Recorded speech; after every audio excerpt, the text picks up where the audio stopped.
In debt? In too deep? Alcoa 10 Federal Credit Union says, stop treading water and get out of the deep end. If you've got debt, make a splash and come get some cash. If Alcoa 10 Federal Credit Union can refinance your car, boat, camper, motorcycle, credit cards, personal or home loan, they'll pay you up to $500. So come take the plunge right now. Refinance your loans. Alcoa 10 Federal Credit Union will pay you. 5 convenient locations. Visit atfcu.com. Equal housing lender. When I made the move to my own studio, I was worried about this. I was worried about that. I was worried about, hey, did I get this piece of equipment? Did I get that piece of equipment? Does that sound good? Does that not sound good? One thing I didn't have to worry about, that was office furniture, because Office Furniture Outfitters met my furniture needs. With a 50,000 square foot facility, they have East Tennessee's largest selection and are the best value for new and used office furniture. Located in Knoxville, it's easy to find everything you need for your new space, including desks, file cabinets, chairs, conference tables, and more. Office Furniture Outfitters is turnkey. They came to my place, we mapped everything out that was needed, they delivered, and get this, set everything up. To learn more about what Office Furniture Outfitters can do for you, log on to ofonox.com. That's ofonox.com. Deep down the middle's got his man, and he's gone. Jason Swain, touchdown. It's time for the Swain Event. Guess what time it is? My time. You can check your iPhone. Better say it's our time. With your host, Jason Swain. My man. Real sports talk for the real sports fan. All you chumps are gonna bow when I whoop him. It's time for the Swain Event, fueled by Dead End BBQ. Give me 2 pounds and a Ric Flair.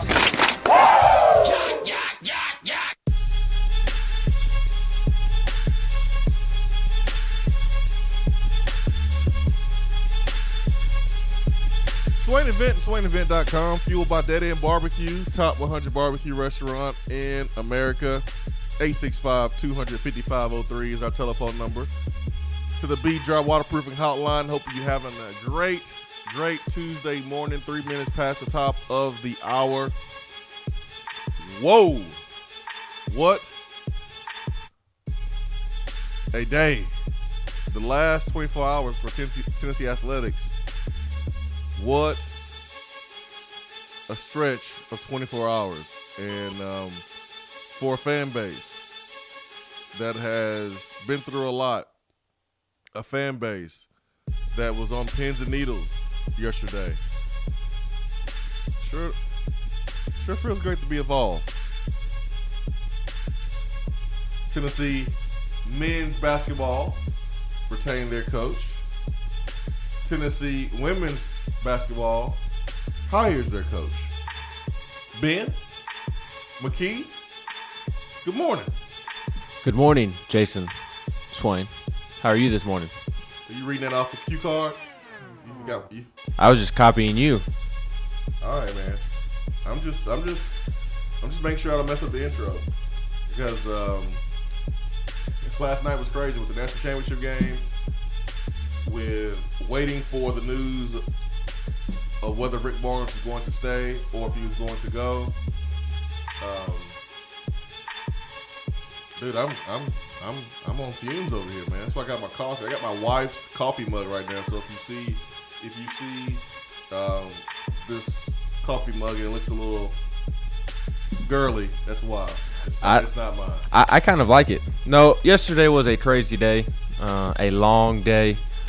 I don't know about your day, but all I did was sit on my couch after the show, and I had TweetDeck loaded. And for those who don't know what TweetDeck is, it is another form of Twitter that you can only pull up. Well, I think there is an actual app that you can actually pull up, but it's on your computer, and it automatically refreshes your timeline without you having to refresh it. So all I did was sit on my couch and stare at my computer and just continue to see tweets load after load after load. And of course, it took until halftime of the national championship game for it to be announced that Rick Barnes was coming back. What's funny though is about from 2 to 5 o'clock, I was getting super sleepy because I did not get a lot of sleep Sunday night, I don't think I went to bed until 1 because I'm a nerd and I stayed up and watched WrestleMania, and the whole Rick Barnes stuff kind of kept me up late on Sunday night. Watching WrestleMania doesn't make you a nerd. But my point being, I was sleepy come 3 o'clock yesterday, and I was afraid that if I took a nap, I was going to miss the news. So what I did is I set like 5 alarms on my phone every 20 minutes to wake back up. And I took an hour nap, but I woke up every 15, 20 minutes. We up in here this morning in the Low T Center studio. Rob Lewis broke the news yesterday at 10:10 p.m. With his tweet, and then Chris Lowe at 10:11. Maybe Chris Lowe would have beat Rob Lewis if he wasn't trying to tweet out a novel. But those guys don't care, man. No, they don't care. They were told at the same time by the same person. Yeah, I'm sure. And Chris Lowe, like you said, tried to write a novel. But it doesn't matter, though. Some folks care about that. They live their lives for that. They don't care whether they're wrong or not. They live for that because they live for the compliments. They live for that. And they can get you in trouble sometimes, always trying to be first. And so they don't care about that. They've broken plenty of stories, and those guys just care about being right. And that's kind of how I've done things here with the show. And so there'll be some times we'll break some news. It's been a while, but as long as the information is right, that's all I care about. And so got a lot of information that we will talk about, and it will be right. We will be joined by Austin Price this morning. We'll have to shuffle his schedule a little bit because of some things he has going on. So we will actually talk to him after our first break at 7:15, and then we'll talk to Chris Lowe, C-Lowe, at 8:15 this morning, and we'll discuss with him the move to hire Kelly Harper, a former Lady Vol point guard who's leaving Missouri State, and she will be taking Holly Warlick's spot. And you go look at the records between Holly Warlick and Kelly Harper, not much of a difference when you just look at it, but we understand what's going on with the Lady Vol program. If you have not paid attention and you're only looking at the records, then you truly don't understand what's going on. This is about stabilizing the culture, fixing the locker room, and on top of the X's and O's, and reapplying the passion, the love, the commitment, the standards that made the Lady Vol program so revered and so respected. And so that's what Coach Former and the administration is expecting from Kelly Harper, because that's what she experienced as a player. And if you're going to hire a former player, if you had to pick, okay, what position would I would like to hire? What former position? What coach? What position does a coach typically strive at as a former player? That would be point guard, because a point guard understands what a coach wants. A point guard is a coach on the field, just like a quarterback is a coach on the football field. Quarterbacks are great commentators. Quarterbacks are great coaches because they're the one who has to be that coach on the field. So looking forward to seeing what Kelly Harper is going to do. I'm not going to lie. It's not a hire that will require pyrotechnics at all. It's not a hire that's going to require any partying or anything like that. But it's a solid hire. I thought it was a safe move. We'll see if it pays off. But Rick Barnes, man, he's gonna get some more money. He's gonna save money now because he doesn't have to pay for anywhere that he goes to eat in Knoxville now. Not even just eat. You had the Tennessee Smokies offer him free tickets for life. So there were things like that.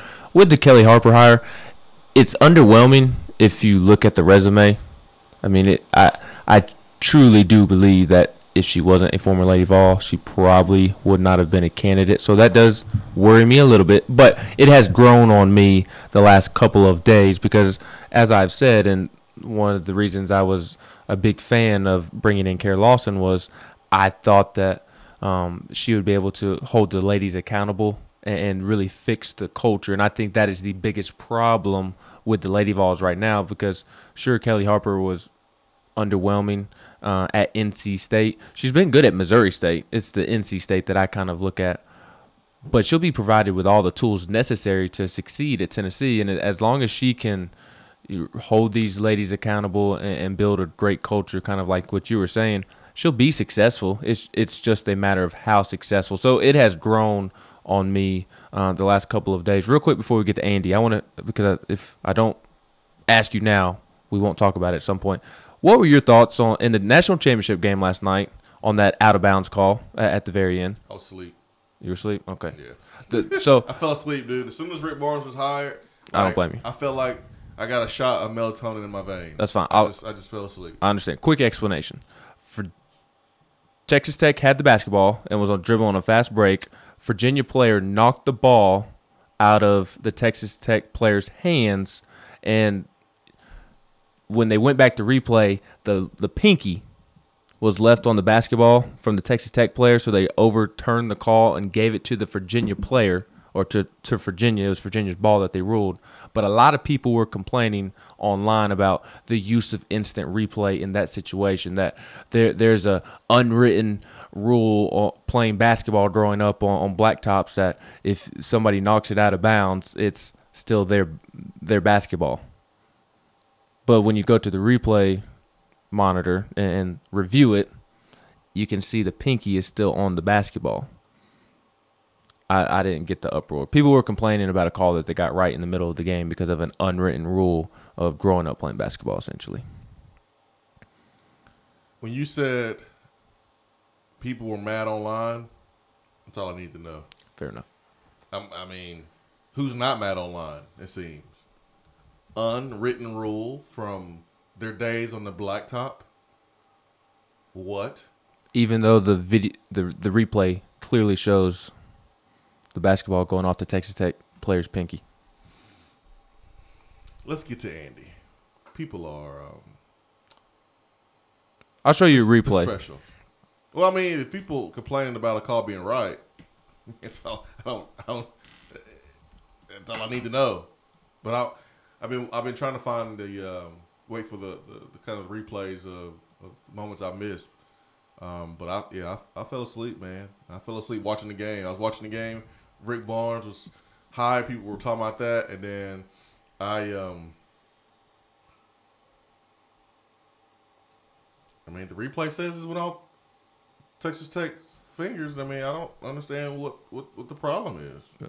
I mean, apparently, because growing up playing on blacktops everywhere in rec gyms, that it's an unwritten rule in basketball that if you deflect the ball out of bounds, knock the ball out of the dribbler's hand, then it's an unwritten rule that we just assume that it's there. Because on everybody's argument was, well, on every single replay of a knockaway, it touches the guy's pinky last.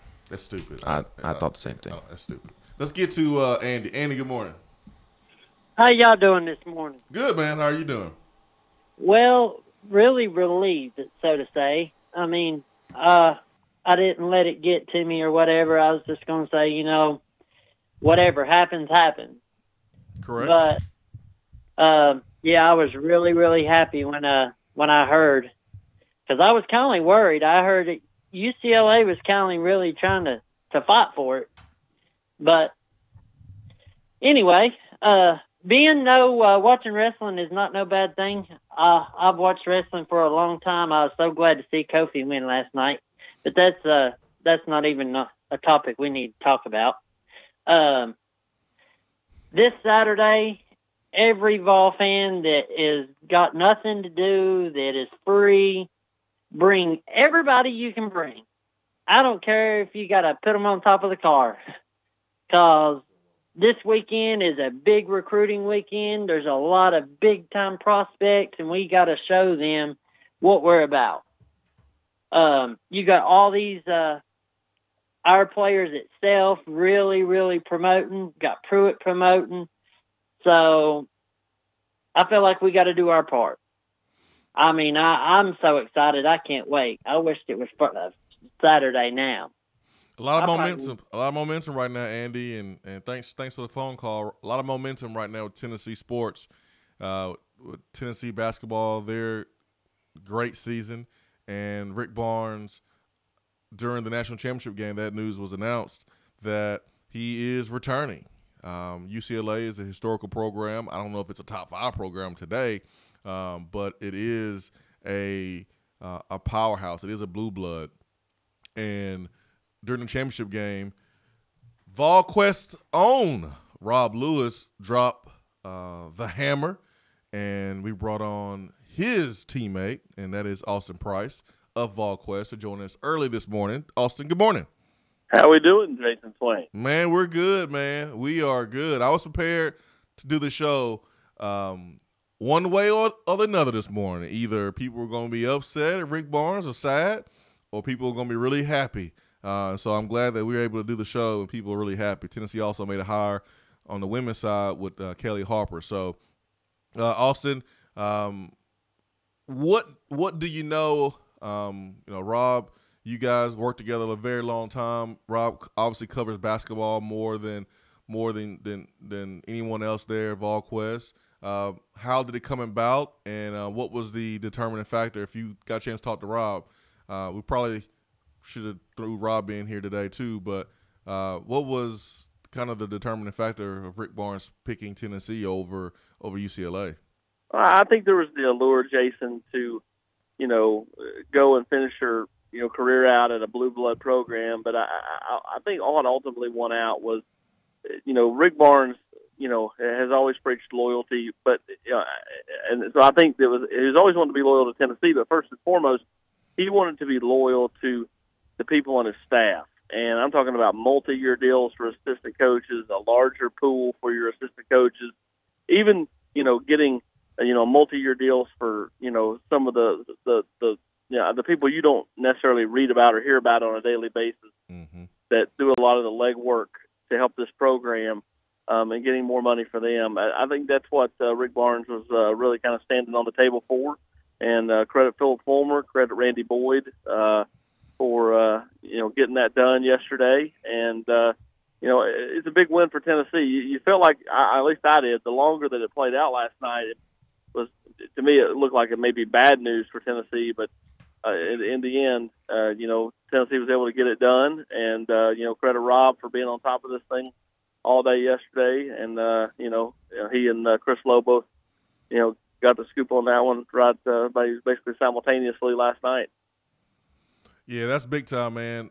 You have covered Tennessee football recruiting for a very long time and been on top of it for a very long time. And I remember Pruitt's comments not too long ago. He said that his household is all Tennessee basketball, and when Tennessee basketball plays, they drop everything. And he also mentioned that the basketball success has helped him and football recruiting. Well, Rick Barnes is returning, and I'm pretty sure Rick Barnes is going to get a nice bag of cash, and when those numbers come out, people's eyes will get really, really big, because I heard it was a pretty big number. But how has Tennessee basketball helped Jordan Pruitt in your opinion? Well, I think that as he pointed out at the recruiting celebration, when you go into a recruit's house and your basketball team's on the TV and they're kicking butt, it's just a natural talking point. And and I think anytime you can showcase a winner, I think it helps all sports. And the ultimate winner is football.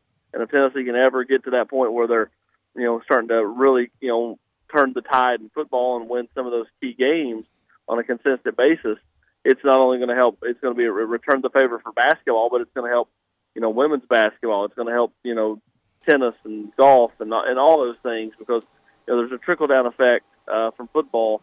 But, there's no doubt that, it's been beneficial for Jeremy Pruitt to, have a winning basketball team. It helped him in recruiting several of those key weekends for junior days and official visit weekends back in January and February were home basketball games. And, you go just back to the most recent home basketball game being against Kentucky. Tennessee had a huge junior day that weekend, and it proved to be very beneficial with certain prospects like Jacoby Cowan, who Tennessee's in on, out of Charlotte, Tate Ratledge.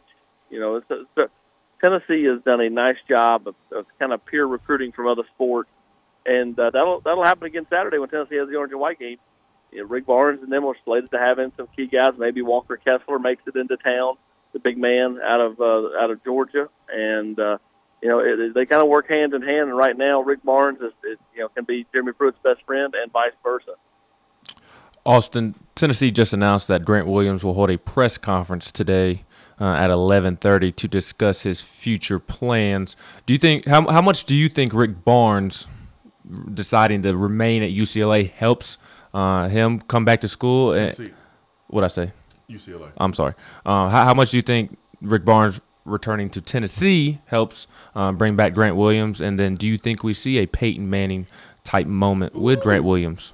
I think that's every Tennessee fan's hope is, when Grant steps to the podium today, that he announces he's going to, come back and give one more year at Tennessee. Ultimately, I think you'll at least see him test the waters of the NBA draft and see if he can, kind of make a case for himself to be a first-round pick. And if he does that, I don't think anybody can blame him. He's a two-time SEC Player of the Year and a consensus All-American. If he can be a first-round draft pick, I don't think any Tennessee fan's gonna look down on that at all. I think they'd be very happy for Grant. Yeah, yesterday we had a conversation, Austin, about you don't have to sacrifice one to have the other. You don't have to sacrifice your basketball programs to win at football. And I understand folks who love football and really don't like basketball that much, don't understand it. It doesn't move the needle for them.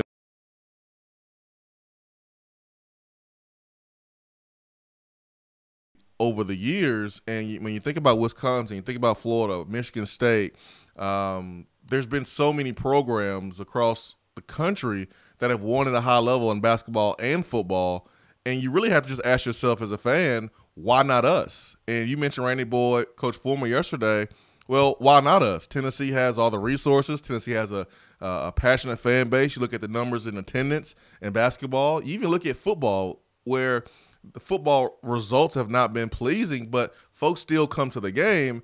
Why can't Tennessee be really good in basketball and compete for championships and do the same thing in football?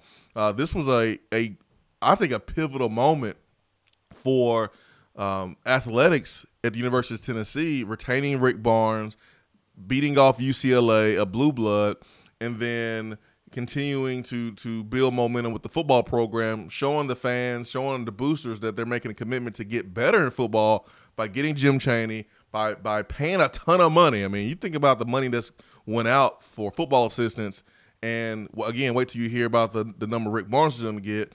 I'm just happy for the commitment that it seems like was made to really be one of those programs that care about winning in all sports, just not one. Yeah, and I think that was a big part of this, Jason. Is the commitment level.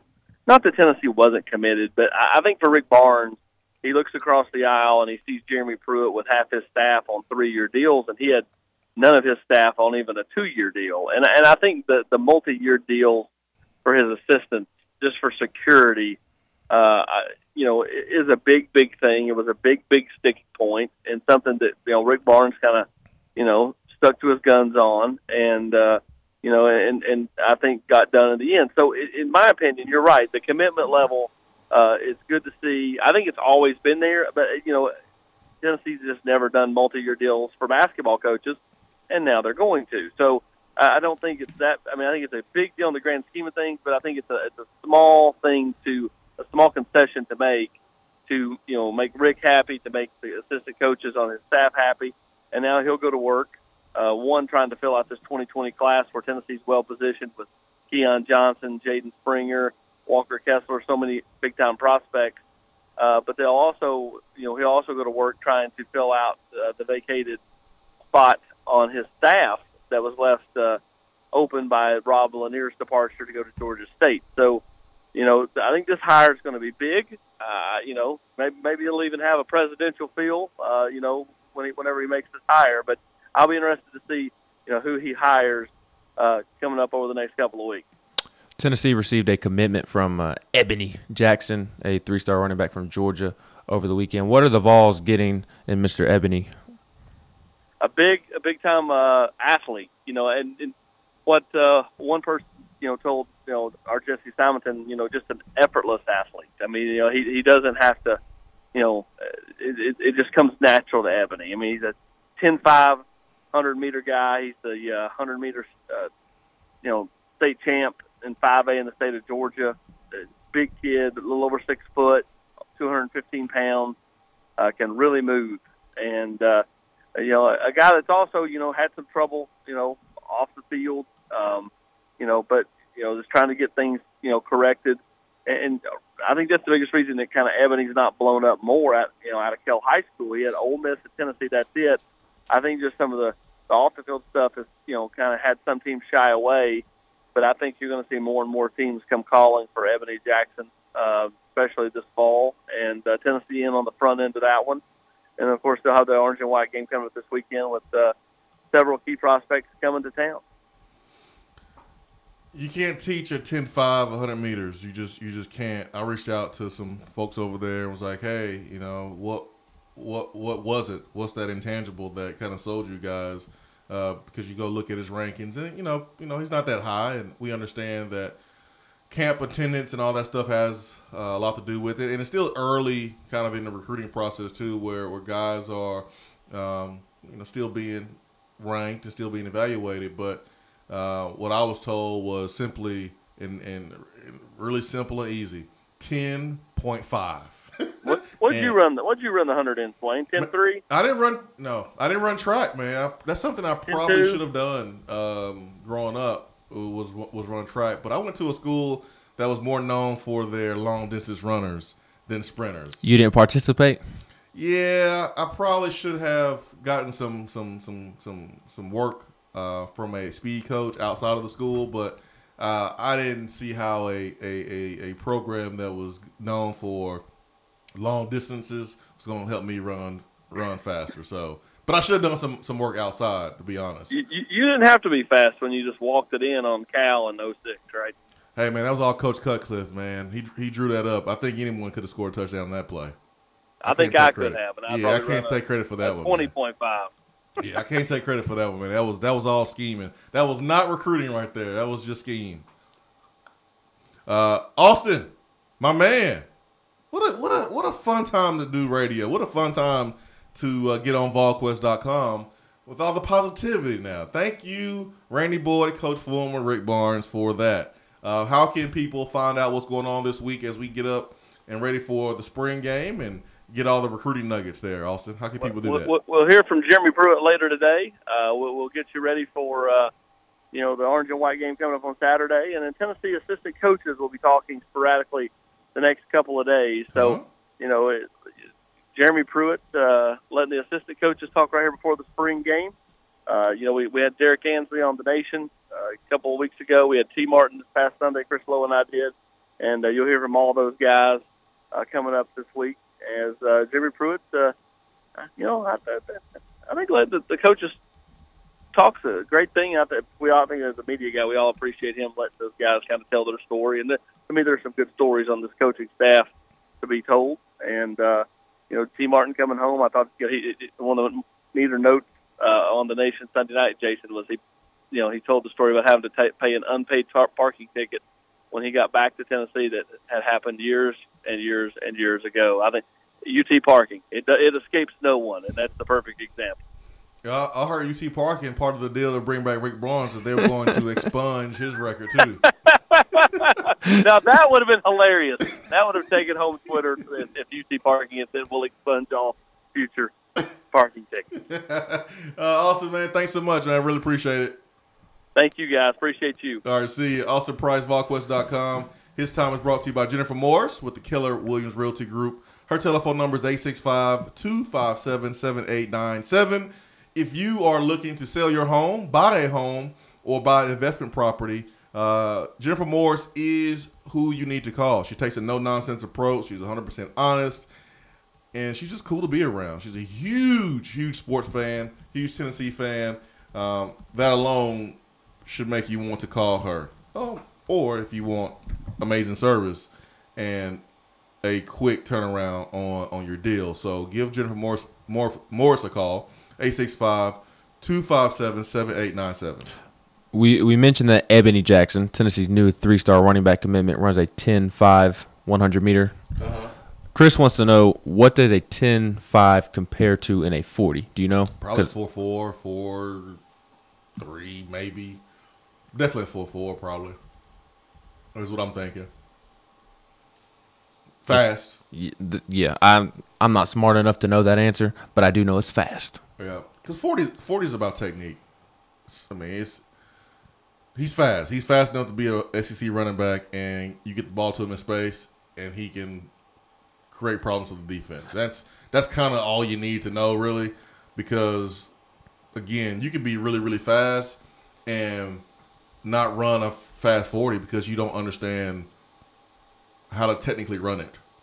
And so 10.5 is 10.5 means, okay, we get him in space. We're looking for like LaMarcus Coker results where he's going to break 80 yards and no one's going to catch him.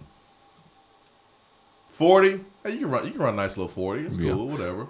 But that breakaway speed from long distances is what you want at the running back position. Right. And I kind of cringed a little bit when Austin said that other schools have passed up on him due to off the field issues, but I reassured myself by thinking that by the time he arrives on campus, theoretically 3 years into Jeremy Pruitt, the culture should be good enough to where they can take on a kid that has maybe had some issues in high school and be perfectly fine.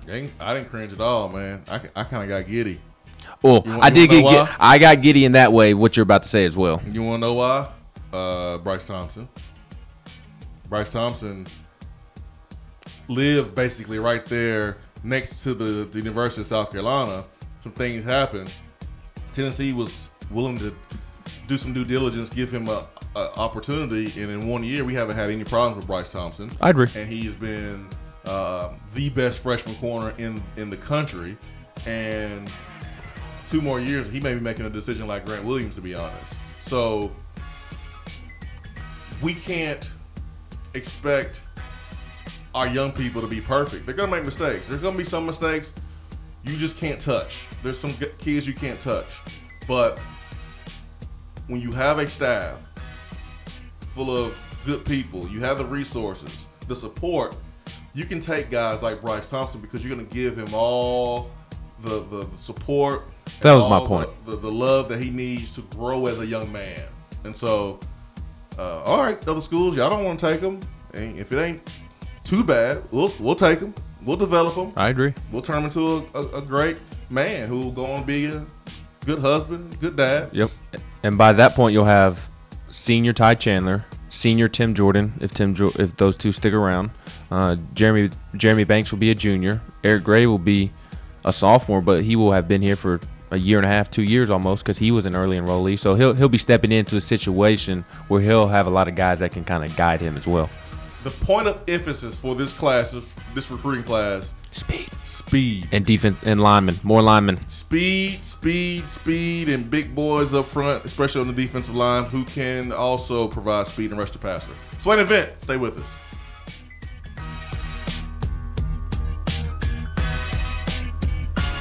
For a replay of each day's Swain Event TV, like us on Facebook.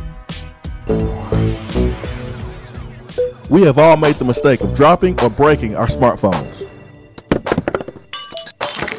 See?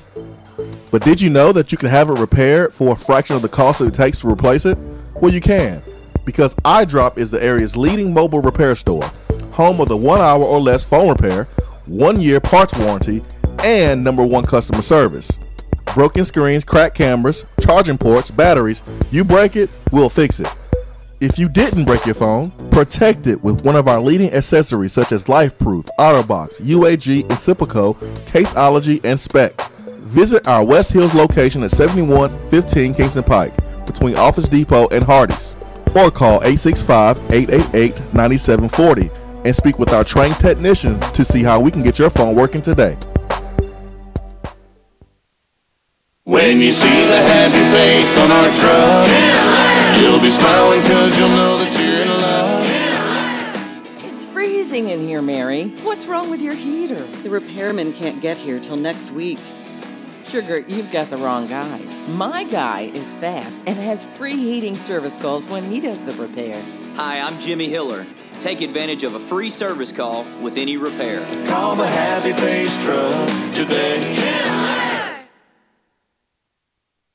While the other guys are taking guesses, the Swain Event is taking you behind the scenes and in the huddle every morning from 7 till 10 right here. We're here with Dr. Mike Carlson of Tennessee Regenerative Sports Medicine. If you have orthopedic injuries such as shoulder pain, knee pain, or instability, Achilles tendonitis, golfers or tennis elbow, do what I did and give them a call.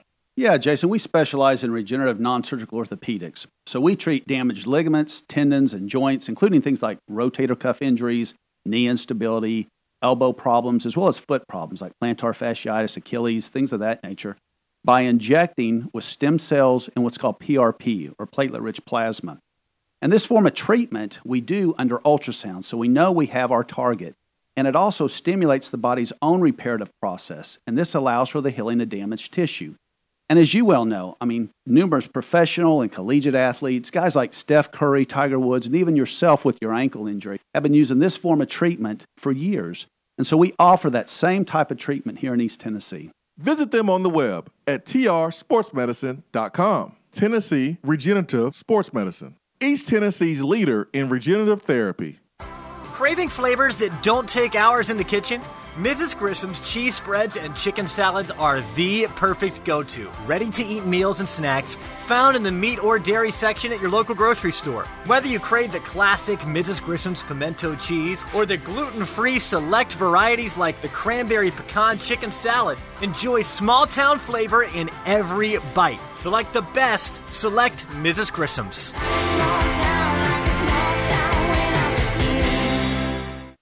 I'm Vince Moore, wide receiver, VFL 1991, and you're listening to the Swain Event.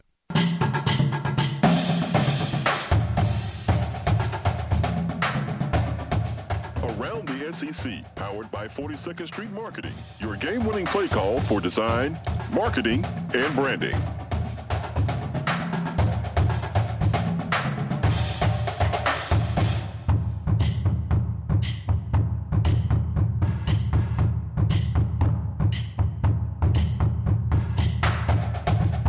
Around the SEC. A lot of SEC news to get to today, and we do that big thanks to 42nd Street Design. 42SD is their website.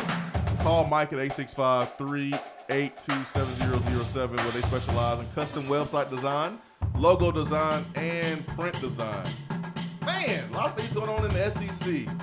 Ben, what we got today? I'll keep it short and sweet so we can get to Jay and DR Vol on the Be Dry Waterproofing Hotline. Obviously, the big news around the SEC yesterday was that Rick Barnes deciding to come back to Tennessee, not leave for UCLA. But the other big news was that Alabama point guard Kyra Lewis Jr. Took his name out of the NCAA transfer portal and will remain at Alabama. This news also affects Tennessee, as it had been reported that Tennessee had reached out to Kyra Lewis about potentially transferring to Knoxville, and Tennessee was also big players for Kyra when he was in high school. So good for Alabama, good for Nate Oates, who Kyra Lewis is a young point guard who just turned 18 this past Monday or Sunday, just recently within the last couple of days. So he played his entire freshman year as a 17-year-old, because I believe he had leapfrogged a year, or whatever the phrasing is for leaving high school a year early. Reclassified. Thank you. He reclassified and played point guard in the SEC as a 17-year-old. So I imagine he is only going to continue to grow and be a problem for everybody else. But that news does tie into Tennessee. So Kyra Lewis staying in Alabama. That I'm gonna tell you right now, Nate Oates' most important recruits were the two players on this team. And I would argue that Trendon Watford, that 5-star out of Hoover, that they may land here in 12 days. The only reason I know 12 is because I saw somebody retweet that. He is counting down on his Twitter. Somebody retweeted it. It's not like I'm keeping up with it. Yeah, you got to keep your own players before you can go get anybody else first.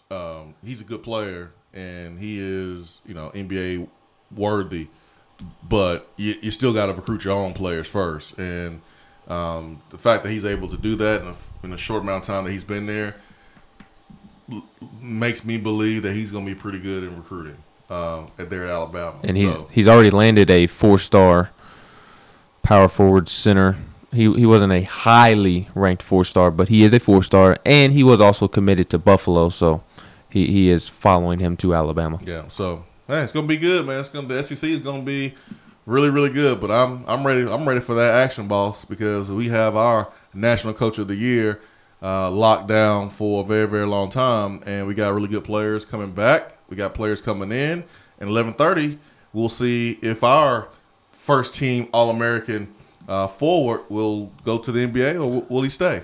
I would be surprised if Grant just flat out says, I'm just simply coming back or I'm simply leaving. I think it's going to – I would be surprised if it's not, I'm going to test the NBA waters, and then if I like the feedback I get back, I'll stay in the draft. I would be kind of surprised if he goes one way or the other. Yeah. We'll see 11:30. Let's get to the phones this morning, 865-255-03. Is DR Vol first? Oh, sorry, DR Vol, man. You got to wait a little bit longer. If you ain't first, you're last. Who's first? Jay. Jay, good morning. Good morning. Good morning, Jay. Jay, are you freaking excited this morning, man? Rick Barnes is coming back. Jay, are you pumped up? Are you fired up? I am. How fired up are you, Jay? I'm very fired up. Fired up? Yes. All right, Jay. I hear your knew voice he a little would bit. come back the whole time. You knew the whole time, Jay. You and Andy. Man, that's pretty impressive, Jay. That's pretty impressive. What's on your mind, Jay? And I like that he's coming back, and I also like the women's hire. All right. And I think Grant will come back to school, too. Ooh, Jay. That's a parlay right there, man. Can Jay go 3 for 3? I think he will. Parlay? I don't know about that one. I hope he will.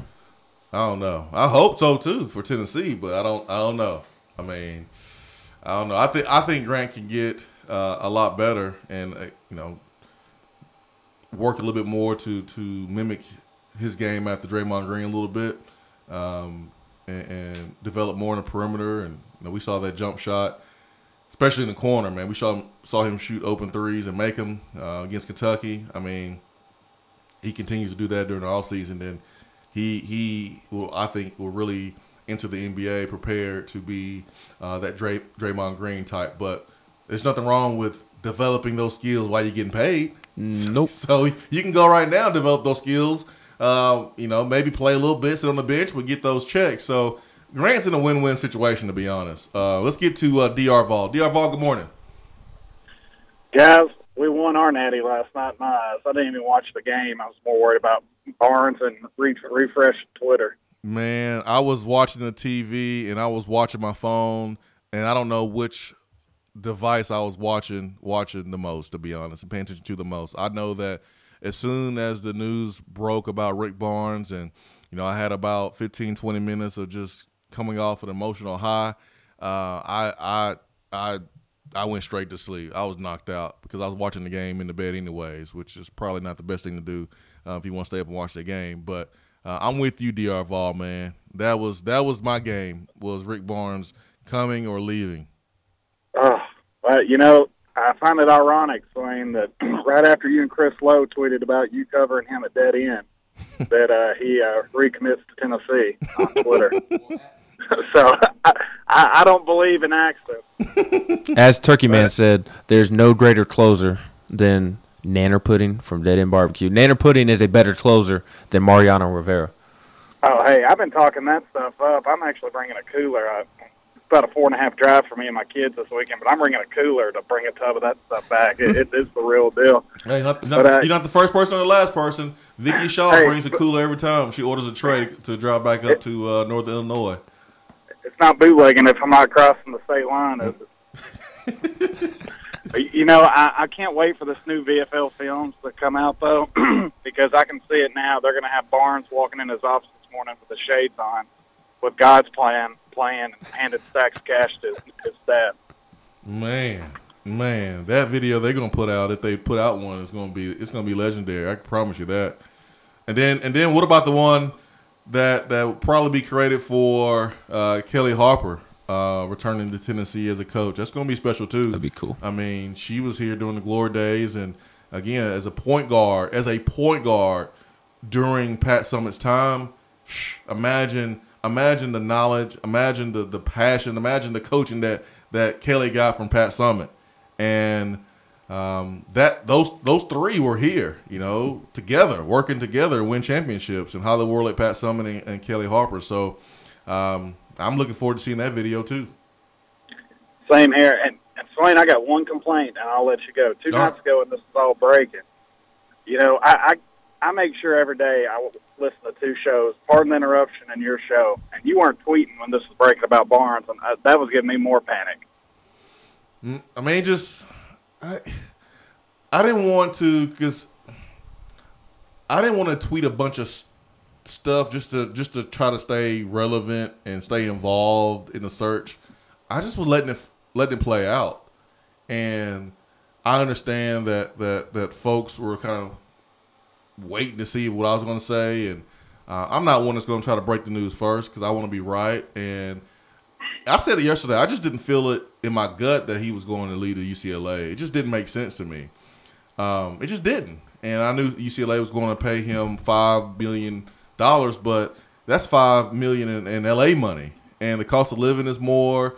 You know, you look at Rick Barnes' approach; it just doesn't match LA. You know, UCLA they were flying commercial with their team. I know they made a decision to not do that anymore and charter flights, but just Tennessee, man, just has more to offer, honestly. And Rick Barnes is already here now. Coach Former, I anticipated him to make some mistakes as AD. I really did. I mean, I didn't expect him to come in and be a perfect AD.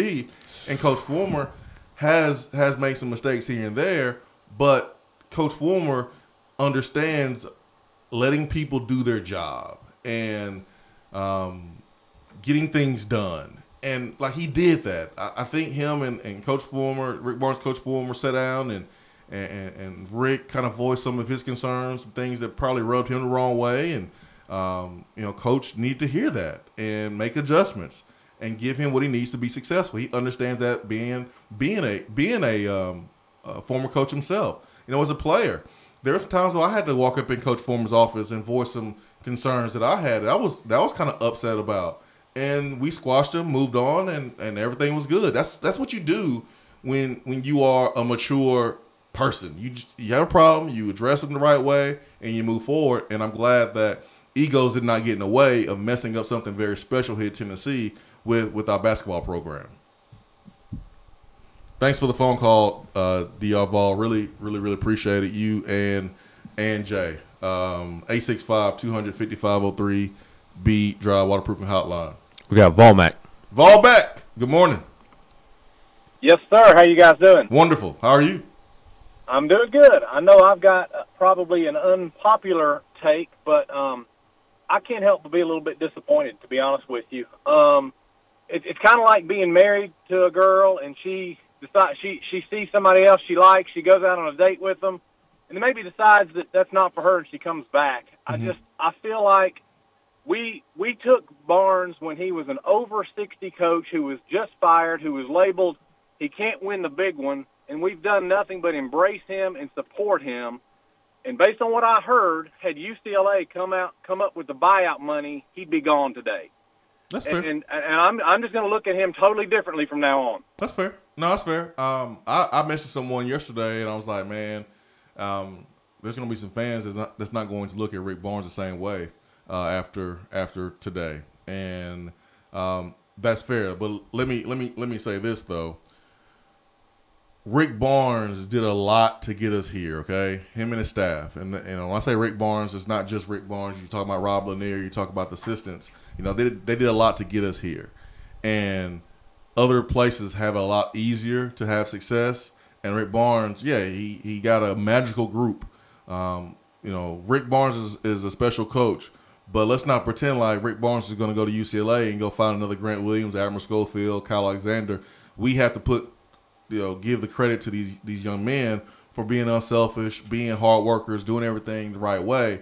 I don't know if Rick Barnes is going to just go and recreate that at UCLA. It takes a special group of men all being unselfish to achieve what Tennessee achieved. And so I say all that to say for Tennessee to have continued success. I mean, it's good to have a team, but to have a program, that means you're doing it year in and year out. We know that Rick Barnes was going to need the type of support to attract the next Rob Lanier, to attract a head coach quality assistant or two to continue to have this success.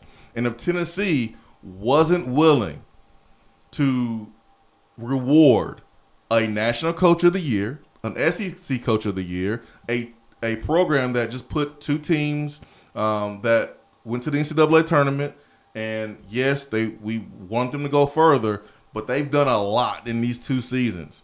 If you're Rick Barnes and you're sitting there and you see Tyson Helton get paid $1.2 million and he ain't done anything, and you see this money being floated around with football, and football hasn't done anything. They haven't won anything.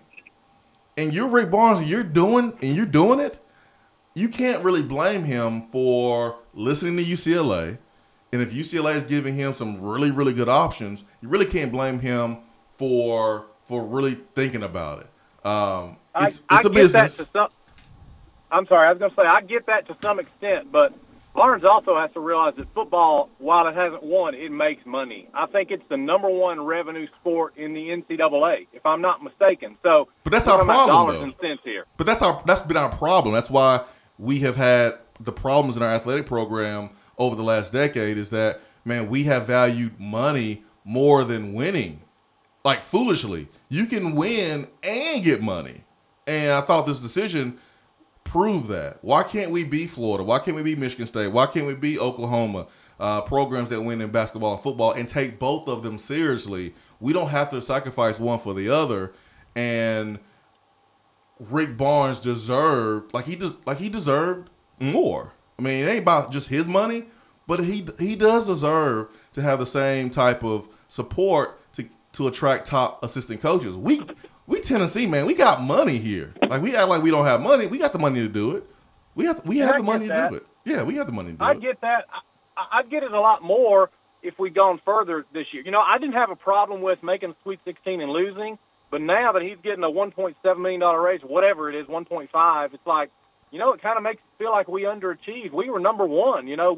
We should have gone further. And I tell you what else it does is it puts a lot of pressure on him if and when we step back. I think people's expectations are now, hey, it needs to be Sweet 16 and beyond. And we know he's losing some players for next year.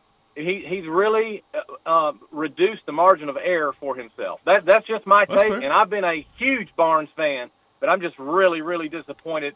And somebody that's as mature and as seasoned as he is to do this, you expect it from a 35-year-old, but from a 65-year-old, it just felt petty. And I'll tell you this, if he had just gone in there and said, hey, I want more money for my assistants, I wouldn't have a problem in the world with it. But obviously, we stepped up and gave him $1.5 million more, whatever the number is. I think Rick Barnes did that 2 years ago, and last year last year, and he was didn't get a whole lot. He was kind of looked at like, wait, really? This is football school, and that's why he did it himself. It's not like he did it himself without asking. If you ask your parents, hey, I want a cookie, and you haven't eaten dinner, but then your parents, leave the house, and it's you right there, you're going to say, oh, I'm going to go ahead and get this cookie then, because you're just going to do it yourself. Well, that's what Rick Barnes did. He was like, hey, this is what I need for quality assistance. Tennessee and this basketball success thing, this is new to us. Rick Barnes has been around the block a couple times. He knows how to build a basketball program. He knows what it takes. And so he had to pay assistants out of his pockets, which is embarrassing for Tennessee. That's embarrassing. It's a good story. It's cool that Rick Barnes did that, but that's embarrassing for Tennessee, a program that generates so much money, that has all these nice facilities, and you allowing your coach to have to pay out of his pocket. I totally understand if you feel a little bit differently about Rick Barnes. I totally get it, and I was worried about that for Rick yesterday. I really was. But you have to understand where he is coming from. If you're not willing to give me the tools to be successful, why should I stay? Why should I risk going backwards? Because the first thing that people are going to say, if Rick goes backwards is, oh, man, that was a flash in the pan. And not point out the fact that his help left and we never got the quality that Rob Lanier was to replace a Rob Lanier. That stuff matters too. Look at that staff, that first-year staff of Pruitt. Look versus Butch's last staff. That last staff of Butch was a joke. You had guys who were castaways from other programs, guys who, Canales, and he's a nice dude, but was any SEC schools calling him to bring him in as a quarterback coach? Absolutely not. He was a North Texas interim coach. You're not competing at a high level with that. Pruitt comes in, he brings in a little sprinkle of highly regarded SEC assistants, and then he brings in Tyson Helton, and we all were like, well, hold on now. Kirby Smart in his first year brings in Jim Chaney. Wait a minute. Who? Helton. What has he done in the SEC? $1.2 million. And we saw this past football season how that was a big mistake. And we got a redo. It worked out. We got a redo because Helton left on his own, kind of, in a way. And you didn't have to pay a buyout. And then you went out and got Chaney. So if you're Rick Barnes, man, Pruitt gets a redo. And what has Pruitt done? This is his first year coaching. How does Pruitt get a redo after messing up the OC hire? And Rick Barnes doesn't get what he needs, and he's a proven winner. That just doesn't make sense to me. So I understand why Rick looked at UCLA the way he did. I totally understand it, and I'm not going to personally take it bad, because I understand kind of what it takes for an organization to be really, really good. Too much credit and blame goes on the head coach. Tony Bennett said those exact words last night in his post-game speech at the podium after winning a national championship. Too much credit goes to the head coach, man. And then on the opposite of that, too much blame is also put on the head coach. Yep. You got to have good assistants. You have to have good assistants. You have to. Ain't no doubt about it. But yes, Barnes has to win. But let me say this. Virginia's last 3 games all came in like controversial wins for them. The margin of error is so small. One play and Tennessee's playing in the Elite 8. And who knows what would have happened in the Elite 8. It'd probably been another close game, and one play would have probably determined that. So I'm not harping too much on Tennessee falling short in the Sweet 16. Guys, Virginia won a championship, and they had 3 games back to back that was decided on the last 5 seconds of the game. So we got our guy. We got our guy. He deserves it. Swain Event.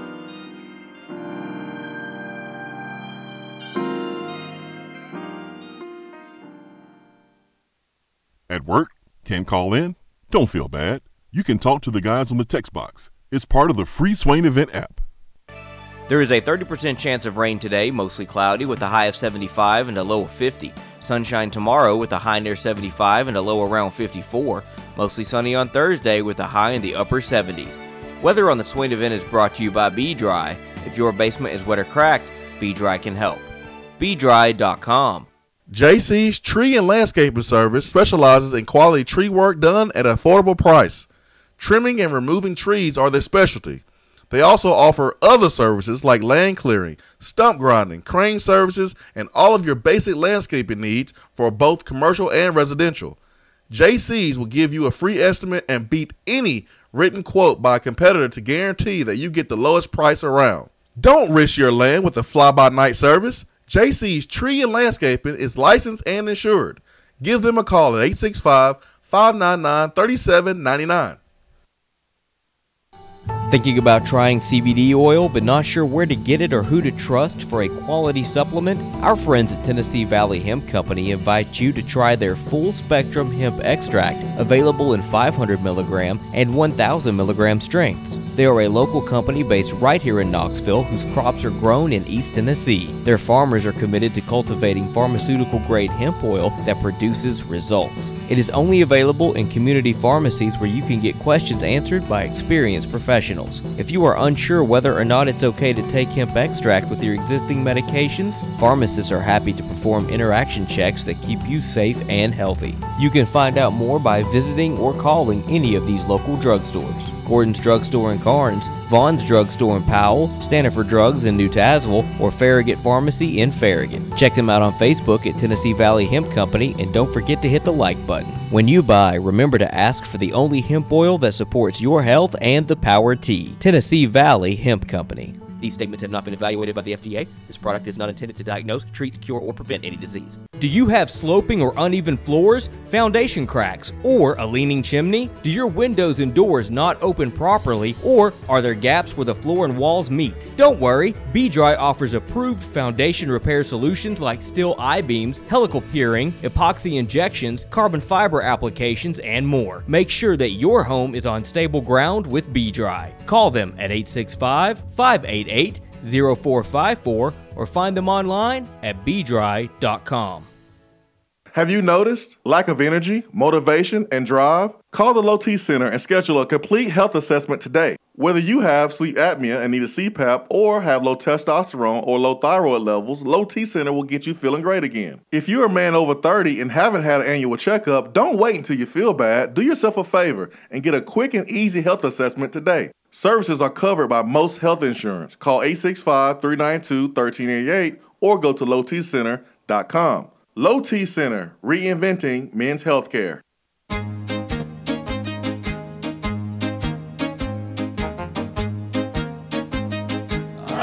Goes your car insurance. Nobody likes surprises, so switch to Erie Rate Lock. Get a great rate that stays that way even after an accident, ticket, or inflation. In fact, it's locked until you change a car, driver, or your address.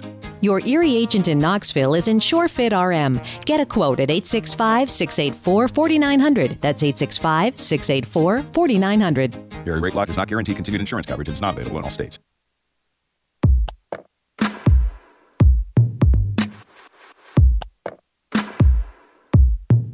Touchdown or Turnover is backed by Alcoa 10 Federal Credit Union, a place where you belong.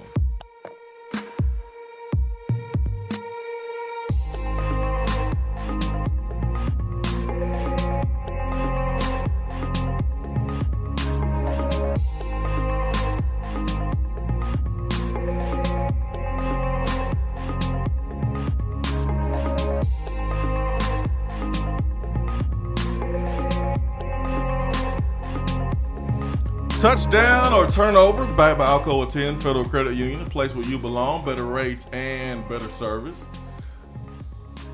Rick Barnes returning to Tennessee. Let's make this simple. Grant Williams is set to talk about some things at 11:30 during his press conference. I'm sure it's about his future here with Tennessee. Touchdown turnover. He is going to have a Peyton Manning moment, and he's going to announce that he's returning. There's so much good feels right now with Tennessee Athletics. Rick Barnes and women's basketball coach being hired, and Kelly Harper. Does Grant Williams hit us with the trifecta today and announce that he's returning? Touchdown turnover, Grant Williams is returning. I'm going to let you give your answer first today and mix it up. I have mine. I say turnover, so you don't think I'm copying your answer, but I'll give my explanation after you go. Well, I think it's turnover, man. I think earlier in the season, I would say touchdown, he was returning, but looking at some of the mock drafts and I just, in my gut, I feel like he's going to go. And I would not be surprised if he stays, though, because he kind of strikes me as a guy who loves college. And I'm not trying to give you both answers so I can be right, because I don't really care about that. But in my gut, I think he's leaving. And if he doesn't, I will be proud to be wrong. I will be happy to be wrong. But in my gut, I think he's out. And so I'm gonna say turnover. I don't think he has a Peyton Manning moment today. Yeah, I'm with you for those same reasons. To be honest, individually, it does not make sense for him to return to school in terms of, having unfinished business. From a team perspective, it does make sense for Grant Williams to come back. Tennessee should have made it further than the Sweet 16 this year. Tennessee should have made it further than the round of 32 last year when they lost to Loyola Chicago. They should have won the SEC regular season title, in my opinion, because, in my opinion, they were the best SEC basketball team during the regular season. And, you could also make the case that although Auburn was hot in the SEC tournament, they should have won the SEC tournament title. So, as a team, Tennessee has a whole lot of unfinished business. But what more can Grant Williams achieve individually? Really, the only thing is the Naismith National Player of the Year. That's really it. I believe that was the big award that Zion just won. There's so many individual awards, Player of the Year awards. I think Grant actually won one of them, but it wasn't the big one that is most commonly used. That's really the only thing he has left to accomplish. He's a 2-time SEC Player of the Year, Freshman Player of the Year. He's going to have his number retired when he's done playing professionally, whether it be in the NBA, whether it be overseas. So there's just not a whole lot left for him to accomplish individually, and it does not make sense for him to come back another year, in my opinion, in terms of his draft stock. This is a weak draft class, and as a result, I think that's why you see Grant Williams slated to be picked in the late teens, early 20s. I'll be honest with you, I don't know a whole lot about next year's draft class, but say next year's draft class is strong, Grant Williams comes back and has another Grant Williams-esque season, he's probably not going to be drafted in the teens or early 20s. He may be early second round, late first round. So I think his draft stock is as high as it is going to get. And because of that, I think he should declare, and I think that's what he will do. I will say I think it can improve. I think his draft status can improve because I think he can improve and be a more complete basketball player. And when I say that, I'm not saying that he's not already dang good and a great college basketball player, but he can be better on the perimeter with his shot. He can, I won't say transform his game, but you look at Chuma Okeke, and why can't Grant be Chuma Okeke a little bit more? Maintain the power post game, and he's unstoppable when he gets the ball on the block. He can face you up. He can go back to the basket. The spin move, baseline. I mean, he has so many moves. But why can't he add some Chuma Okeke perimeter skills in the offseason to improve his draft stock next year? I think he can do that. But that's a risk, though. It's a risk that comes with that.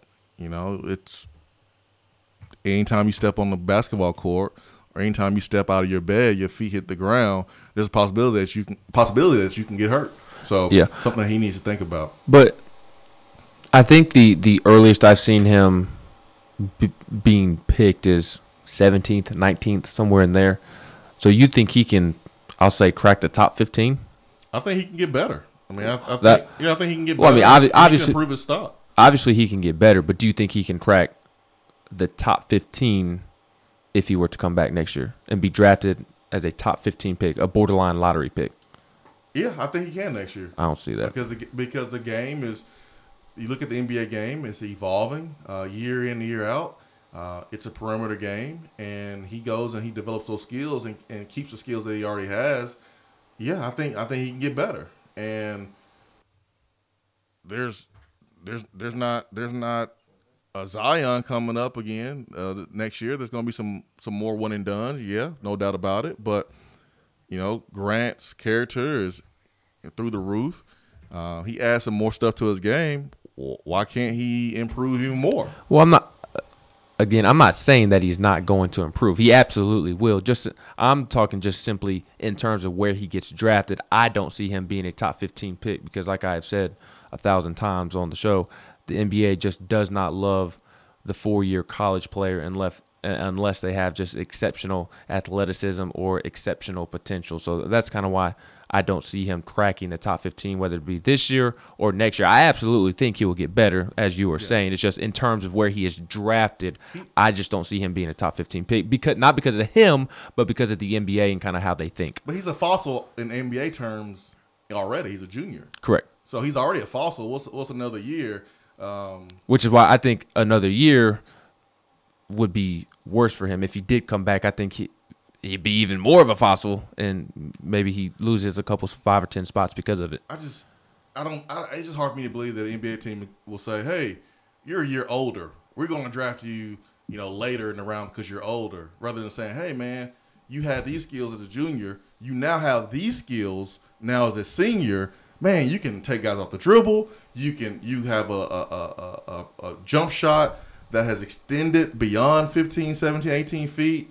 Man, you're taking the ball off the dribble and you're pulling up from 3. Man, you have really worked on your game." The NBA is that game where you go 4 out, 1 in, you go 5 out. Look at the Warriors. Mm-hmm. It's hard for me to believe that he couldn't be drafted higher next year. I mean, if you go and work, but that's just me. We got to move on.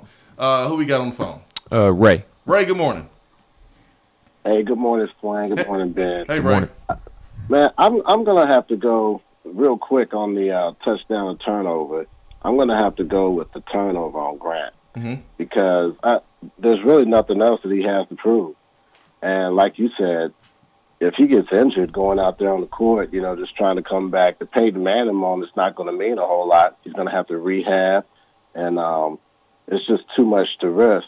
He could get better. I would like to see him come back to work on his dribble game out in the perimeter. Yep. But other than that, I think he can go into camp and earn his keep just because of that quick spin move he has. He can finish. He can finish with his left or his right. Yep.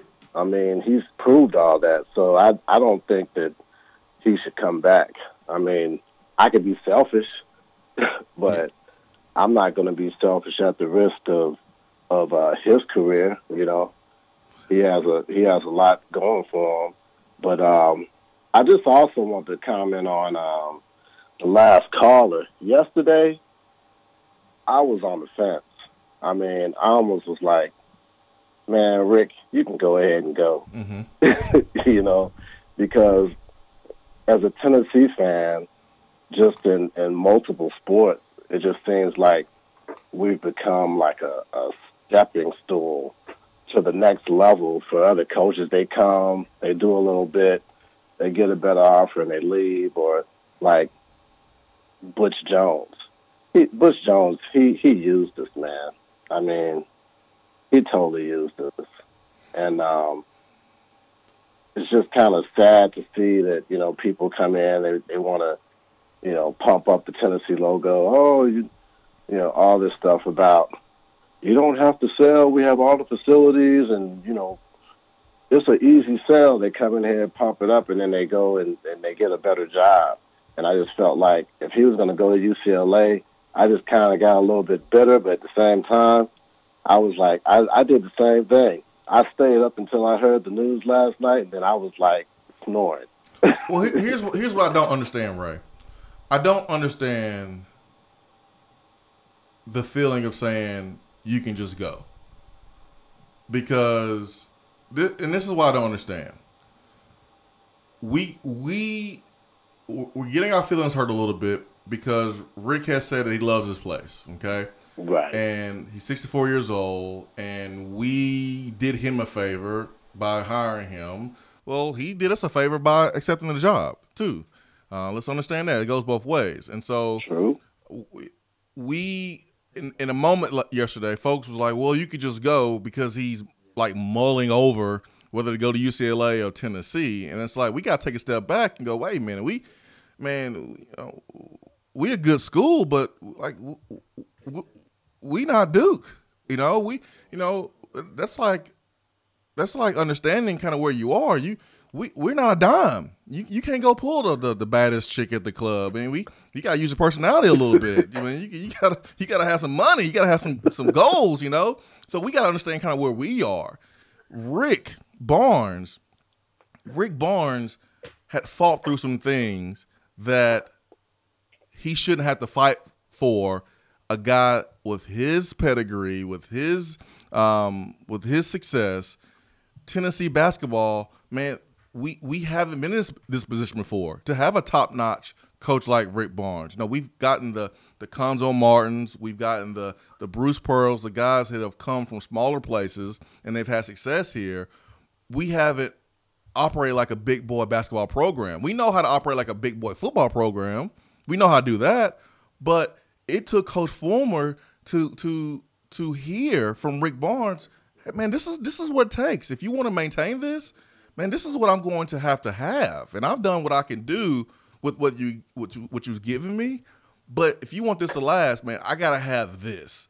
And what's wrong with Rick Barnes listening to UCLA?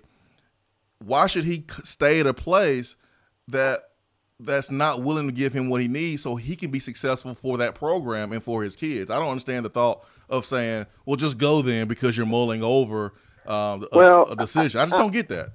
I'm with you. Like I said, I just kind of got caught in my feelings. I got you. Okay. That makes sense. Boom. That makes sense, Ray. Hey, I got you. Yep. That makes sense. When I heard the news, I was like you. I slept like a baby. I was like, hey, all right, this is good. Yeah. But like last year, Virginia made history. Yeah. They made history by getting beat by a 16 seed. Yep. And then this year, they're hoisting the trophy. Yep.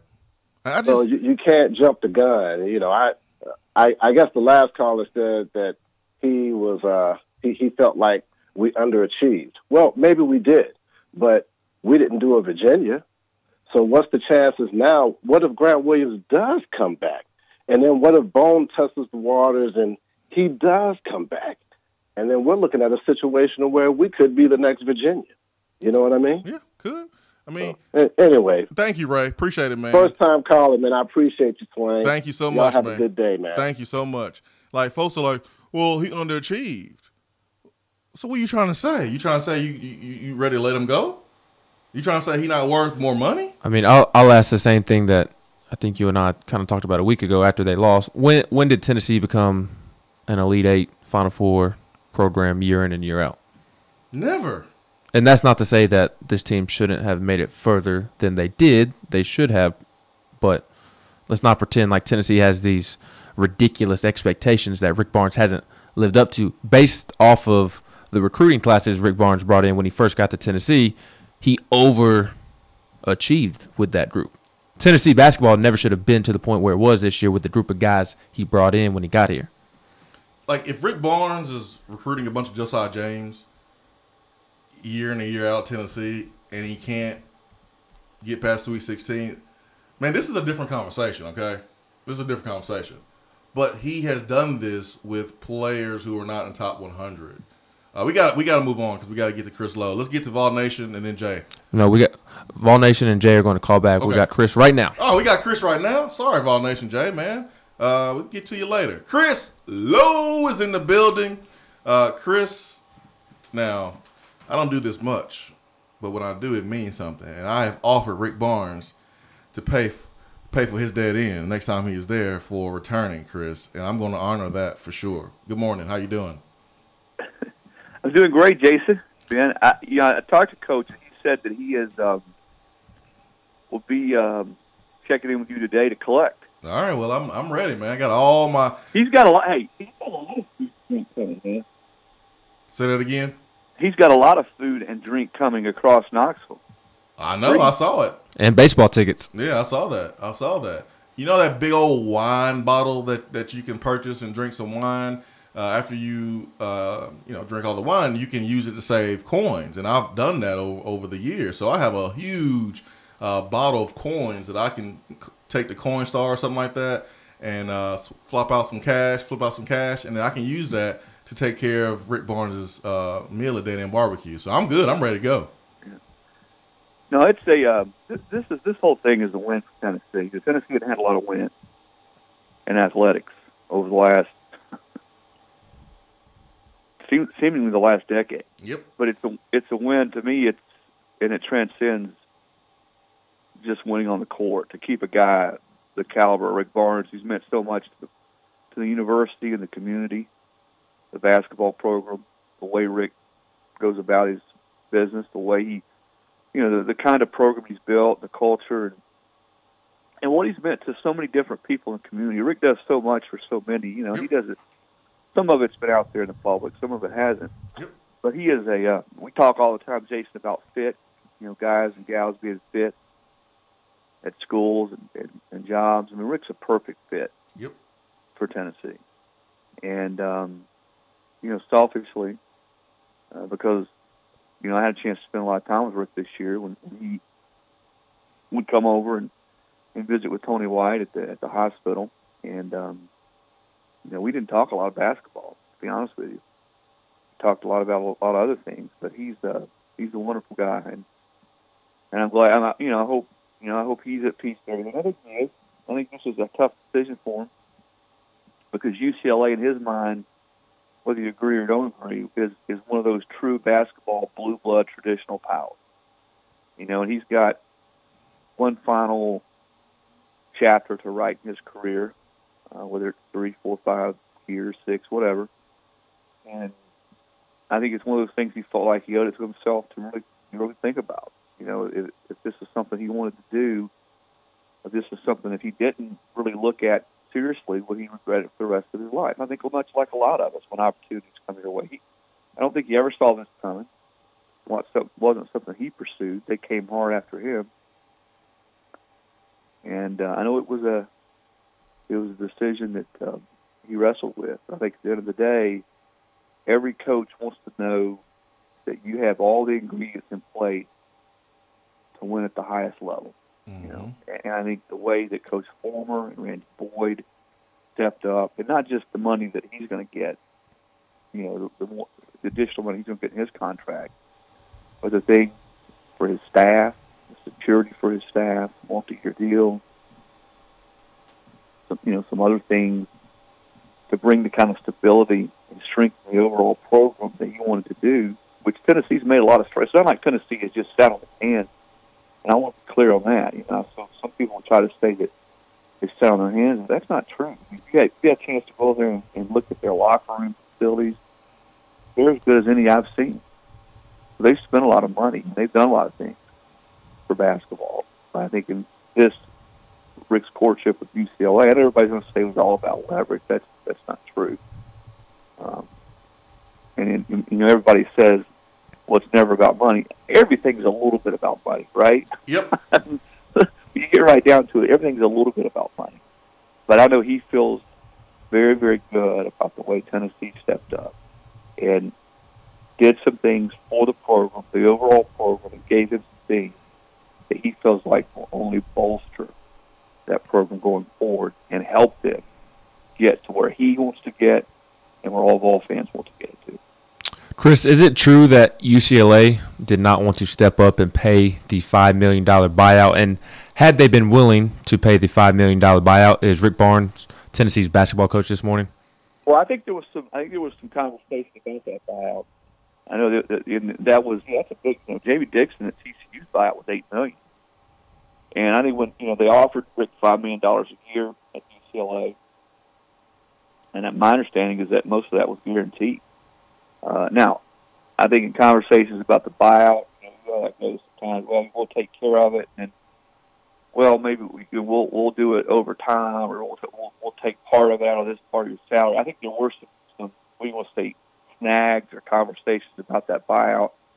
I think at the end of the day, it doesn't sound like UCLA was 100% saying we'll pay the entire buyout, and I think that was certainly. I think that was part of the. If you want, again, there's never just one factor. I think that might have been a factor. But no, he went back and forth with it. It was a hard decision, and I think at one point, Philip Fulmer in Tennessee thought that he might be going. I think at one point, Rick's heart, he thought he might be going. But again, we've all had decisions like that in our life we had to make, and you weigh a lot of different things. And I know he did. I mean, he loves living in Tennessee. He loves the people in Tennessee, and he loves what they built over there. And I heard you guys before you brought me on. You know, he's done this with players that were not guys that every blue blood in the country were recruiting, but he's brought them in and he's helped develop and make them into those kind of players. And I think building off that, he's going to start to get guys that are more highly recruited, like a Josiah James, like this kid that's committed. You're going to see that, and I think that's what Rick said all along would happen, that he's looking to build a program. You know, and it takes time to do that, and when you do it, you know, you sort of, as you have some success, you develop players, and you develop teams, that more players want to be a part of that, and it sort of manifests itself. And I think that's what's happened with this program. I think that's what will continue to happen. When you build a program, when you build a culture, you attract good people. And if you, as a fan, if you just take your emotions out of this, Rick Barnes wanting better for the people around him is only going to just help Tennessee in the long run be able to attract good people, keep good people, and those good people be able to develop more talented players that Rick Barnes is now going to recruit. I think some folks are like gotten their feelings a little bit because Rick Barnes is really mulling over the decision to leave for UCLA, because he did have to pay out of his pocket. He did just lose one of his top assistants who's been head coach material for years, and Rick Barnes has had the luxury of having a head coach as an assistant coach. Rick Barnes is able to sit down on the bench during the game and chill because he had a great staff and let those guys do their job, and he was not hands-on. He was not that helicopter head coach. And so when you kind of step back and just look at this thing for what it really is, it's important that Rick Barnes was able to get more money for his people so he can attract quality assistants, so that way when you get Josiah James, you're not wasting his talent. Right. It's very important. I don't understand why folks got to a point where yesterday they were upset and they were just like saying, just forget it, just go. That's like you understanding that you're really hungry and you're waiting in a restaurant. You're only as good, Swain, as the people around you. Exactly. Just like you. For instance, if you didn't have Ben, man, I don't know that you would be on the air. Exactly. I mean, it doesn't make sense, man. You're waiting like you're hungry. You're waiting on a table like you're waiting. You're already at the restaurant, but just because you're a little upset, you're willing to leave and go somewhere else and wait even longer just because you just got upset. It just doesn't make sense, letting your emotions get in the way of logic here. Rick Barnes needed to get more so he can attract more so he can maintain this thing and possibly get over that hump of the Sweet 16. You know, he did this without any top 100 players. What is he going to do now with top 100 players? And attracting better assistants, theoretically. Yeah, man. You got to think about it that way. I get it, but I get it. I understand, not just the Tennessee fan base. I get it, because every fan base thinks they've got the best place, the best school. Why would you want to leave us? It's not just Tennessee. And I'll take up a little bit for the Tennessee fans, because it's been an awful, absolutely, on the athletic side of things, an awful last decade or so. And I think they saw this. They see, because what's been the really beacon of light athletically for Tennessee over the last couple of years? It's been the Tennessee basketball program under Barnes. And they're like, well, wait a minute, we're going to lose this guy? He's wanting to leave us? So you get your feelings hurt. It's human nature. So I get that a little bit. But to your point, Swain, to me, this is who Rick Barnes is to the core, and this is all you need to know about it. And to my knowledge, the only violation that has occurred on his watch at Tennessee was when he was trying to get a couple of his guys, Des Oliver, I think, one of them, more money. And let me preface this. This precedes Coach Fulmer. This was before Coach Fulmer was AD, so I don't want anybody to pile on him. But there have been some things promised, some raise, maybe, better, some more money. And it didn't come through. So Rick went into his own pocket and made up the difference. This money that had been promised to Des Oliver, maybe one other assistant. Well, that's a violation. You can't do that. Tennessee has to self-report. But that's the kind of guy he is, and that's sort of who Rick is at his core. And you're 100% right. You want to take care of the people around you. And you know what? There's goes a lot deeper than just his top assistant. This is staff. Yep. People that work around him, people that aren't, full-time assistant coaches, but, others that are on his staff that feels like are very important to their success. I mean, if you've ever been over there and spent time with them, and I've had the luxury of doing that, it's a close-knit unit, and everybody, the bond, the connection is pretty cool to see. And I think that's important to him, and stability and people feeling like they're being taken care of. And Rick feels like, and I agree with him, that the Tennessee program is the second best basketball program in the conference behind Kentucky. Mm-hmm. And if that's the case, well, everyone, including him, should be compensated that way. Truth. And I think they're a lot closer now to being there. And again, not that Tennessee had completely sat on its hands, because it hadn't. But I think now they're a lot closer to being there. And he's, I know he felt really good. And kudos to Randy Boyd, the interim president, because he stepped up big. As somebody told me that was right in the middle of those talks, that Randy Boyd was a champion in the way he said, "Listen, let's get this done. What do we need to get? What do you want? We could do this, and this." I mean, he and Coach Fulmer, who were sort of driving this whole thing, as they met with Rick and talked to Rick, were going to do whatever they need to do to make sure, within reason. They couldn't go past what UCLA was offering, but I think they got pretty close. It was pretty close. I don't know exactly the number, but my understanding is they got pretty darn close. Okay. And but they were going to do what it took to keep Rick. And again, I think it's a big win for Tennessee. I really do. And not just because Rick's a heck of a basketball coach, a Hall of Fame basketball coach, but because of what he's meant to the entire area, the university, the community. And it really is easy, whether you're just a fan, alumnus, somebody that likes basketball in this area. It's really easy to watch them play and to watch those kids off the court, the way they conduct themselves, and to be proud that you have some connection with Tennessee. And I think it's we all get caught up in bottom line results, and Tennessee didn't. In my mind, they didn't go as far as I thought they would this year. And you know what? Rick Barnes will tell you the same thing. Yeah. But that's basketball. I mean, look at Virginia last year, right?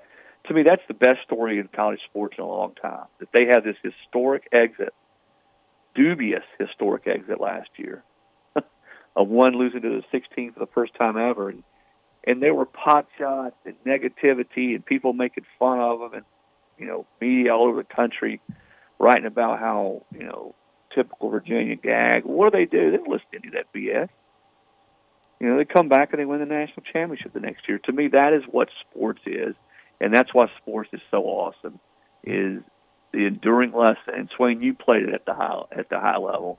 The enduring lesson is, man, you're going to get knocked down. And people are going to tell you can't do this and you're not that. But you keep getting back up and you keep believing.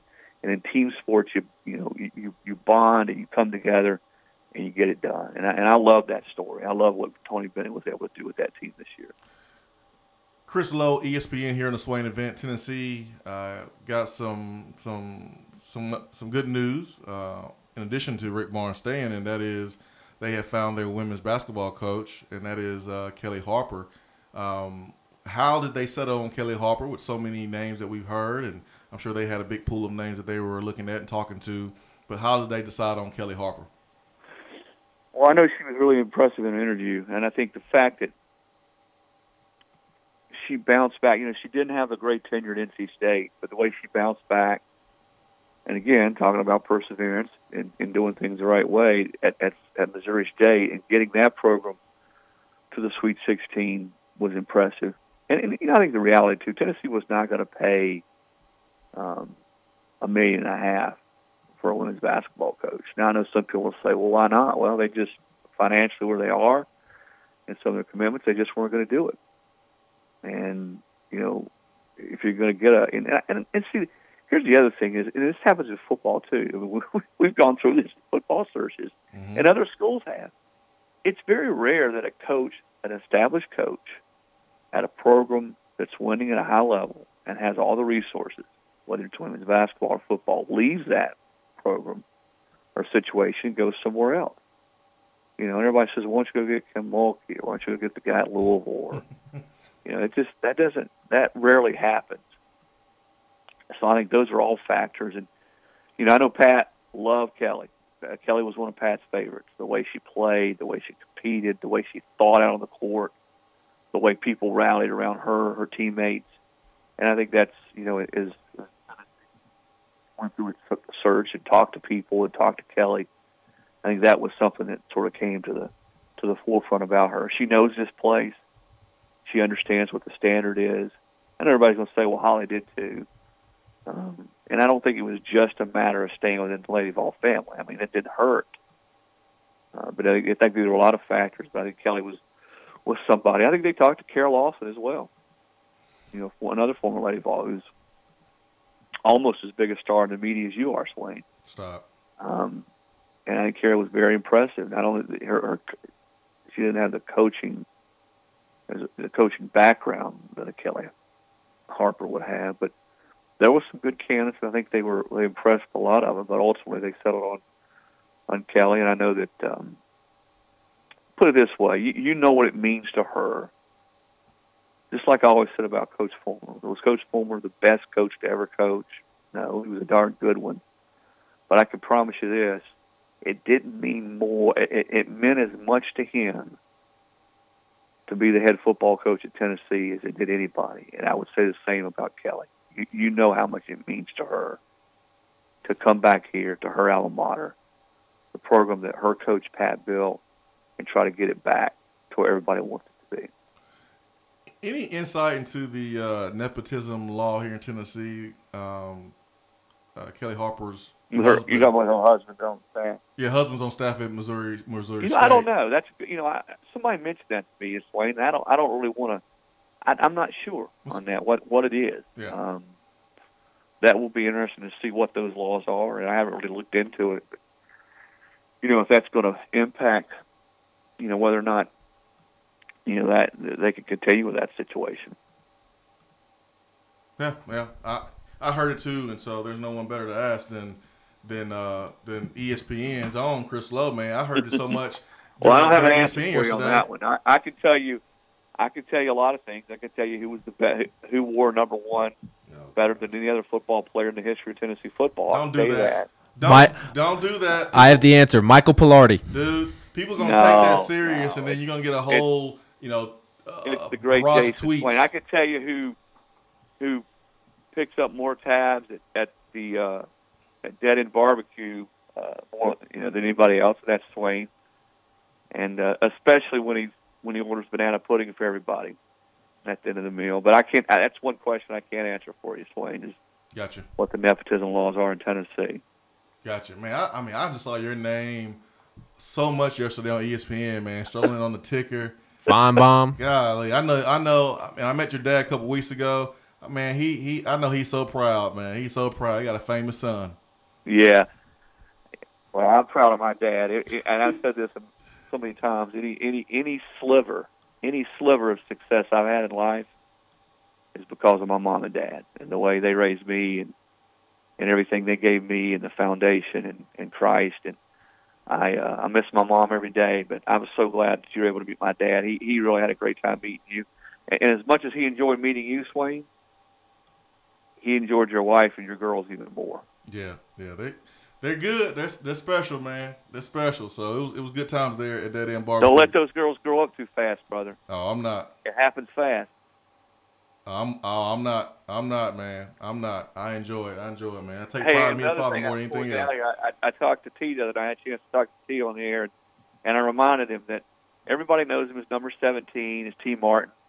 But in my mind, I know you feel the same way. He will always be Tomorrow's Nigel Martin. Special, man. There's some good feelings right now on the hill at Tennessee, man. T. Martin, Kelly Harper back, Rick Barnes staying. I think we onto something. Good job, Coach. Here, I'll leave you with this. And I know Philip's going to get, and rightfully so, he's going to get his kudos for being able to keep Rick and all that. But let Jeremy go and have a big season this year and win 7 or 8 games. Phillips going to have to ante up after paying Rick close to $5, whatever they're paying him, $4.5, $5 million. He's going to have to ante up to Jeremy Pruitt too, because you know Jimmy Sexton and Pruitt will be coming from calling for more money. So I think fans would be willing, and I think even Phillip would be fine with that if this program could get back football and win some big games and get up to, you know, the kind of season in year two. And year two sometimes has been a magical year for coaches, where you really show, all right, we're getting ready to take off. I can't wait for that. I can't wait. Those are good problems to have. So hopefully Jeremy Pruitt does that. And Chris Lowe, when that happens, we know you'll have the information. You and Rob Lewis really, really helped us out yesterday. We really appreciate your hard work. And thanks for the time this morning.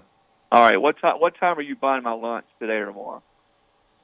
I will say on Friday, Swain is honoring a bet because he lost to me in our pick'ems for March Madness, and we'll be eating ribs with a fork on Friday afternoon. All right, I may join you guys. I'm going full rack Swain, cream corn, obviously from Dead End. Hey, let's do it, man. I'll make sure I go to Coinstar and convert all my quarters and pennies and dimes and nickels into cash, dollar bills. You guys have a great morning. It's always good catching up. See you, Chris. 865-255-03, B-Dry Waterproofing Hotline. I mean, Rick Barnes in Tennessee, they do have the second best program in the SEC. And so it's only right that they be compensated as such. And again, a lot of money being dumped into football, and rightfully so, because we understand that's the breadwinner. You know, Brian Niedermeyer is one of the best recruiters in the country, and got nothing, no raise, no nothing. And so at some point, there's going to be other schools that's going to come calling. My question is, when that happens, y'all gonna tell Brian Niedermeyer to stay? y'all gonna tell him to stay? If we lose Brian Niedermeyer because we didn't pay up, I will not be a happy camper. I mean, so you understand kind of what Rick wanted for his staff and himself, and you understand. You should understand. It wasn't about him being selfish. It wasn't about him wanting to leave Tennessee. Can we stop with that, please? Let's take a quick break, and we'll be back after this Swain Event fueled by Dead End BBQ.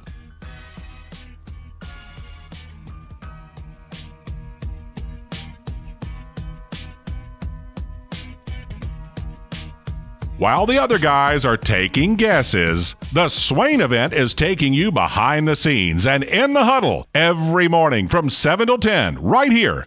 We're here with Dr. Mike Carlson of Tennessee Regenerative Sports Medicine. If you have orthopedic injuries such as shoulder pain, knee pain, or instability, Achilles tendonitis, golfers, or tennis elbow, do what I did and give them a call.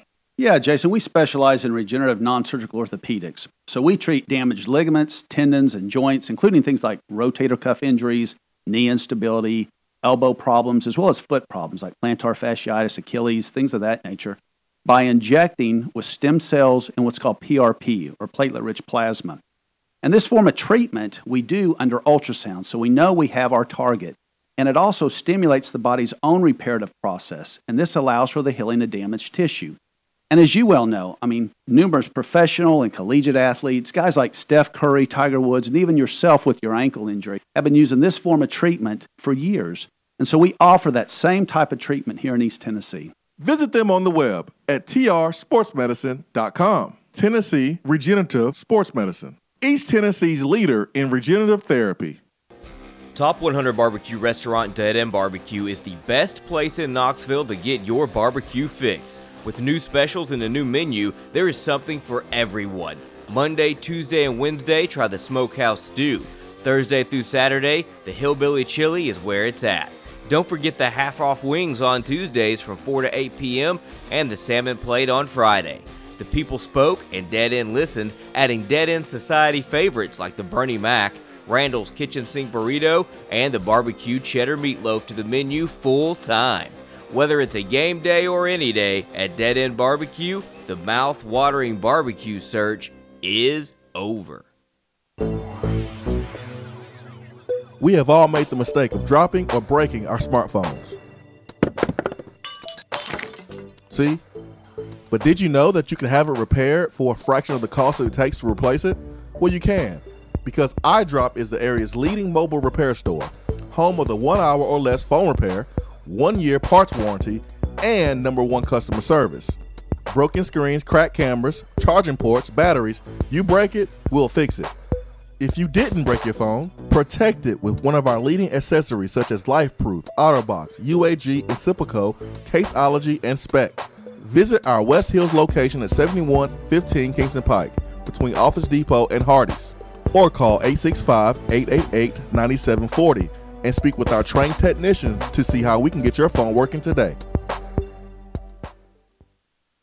Are you ready to buy, sell, or invest in real estate? Then call me, Jennifer Morris, with Keller Williams Realty at 865-694-5904. Listen to what the Townsend family had to say. After having listed our home with another agent, Jennifer's marketing approach was a breath of fresh air. She priced our home competitively, strategized the best time to list, and began planning our open house. She aggressively negotiated with the buyer and kept us informed during the entire process. Jennifer took away the stress of selling our home, and we would not hesitate to use her again in the future. Are you ready to buy, sell, or invest in real estate? Then call me, Jennifer Morris, with Keller Williams Realty at 865-694-5904. When you see the happy face on our truck, you'll be smiling because you'll know that you're in love. It's freezing in here, Mary. What's wrong with your heater? The repairman can't get here till next week. Sugar, you've got the wrong guy. My guy is fast and has free heating service calls when he does the repair. Hi, I'm Jimmy Hiller. Take advantage of a free service call with any repair. Call the Happy Face Truck today. If you aren't following the Swain Event on Twitter, then are you even on Twitter? Hit that follow button. It's the right thing to do.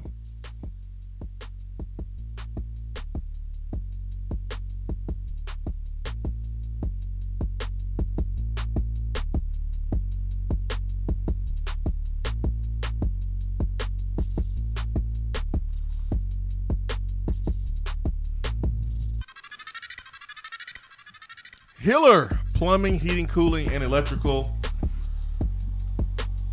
covering the volunteer state from Memphis to Knoxville, including Bowling Green, Kentucky, and Huntsville, Alabama.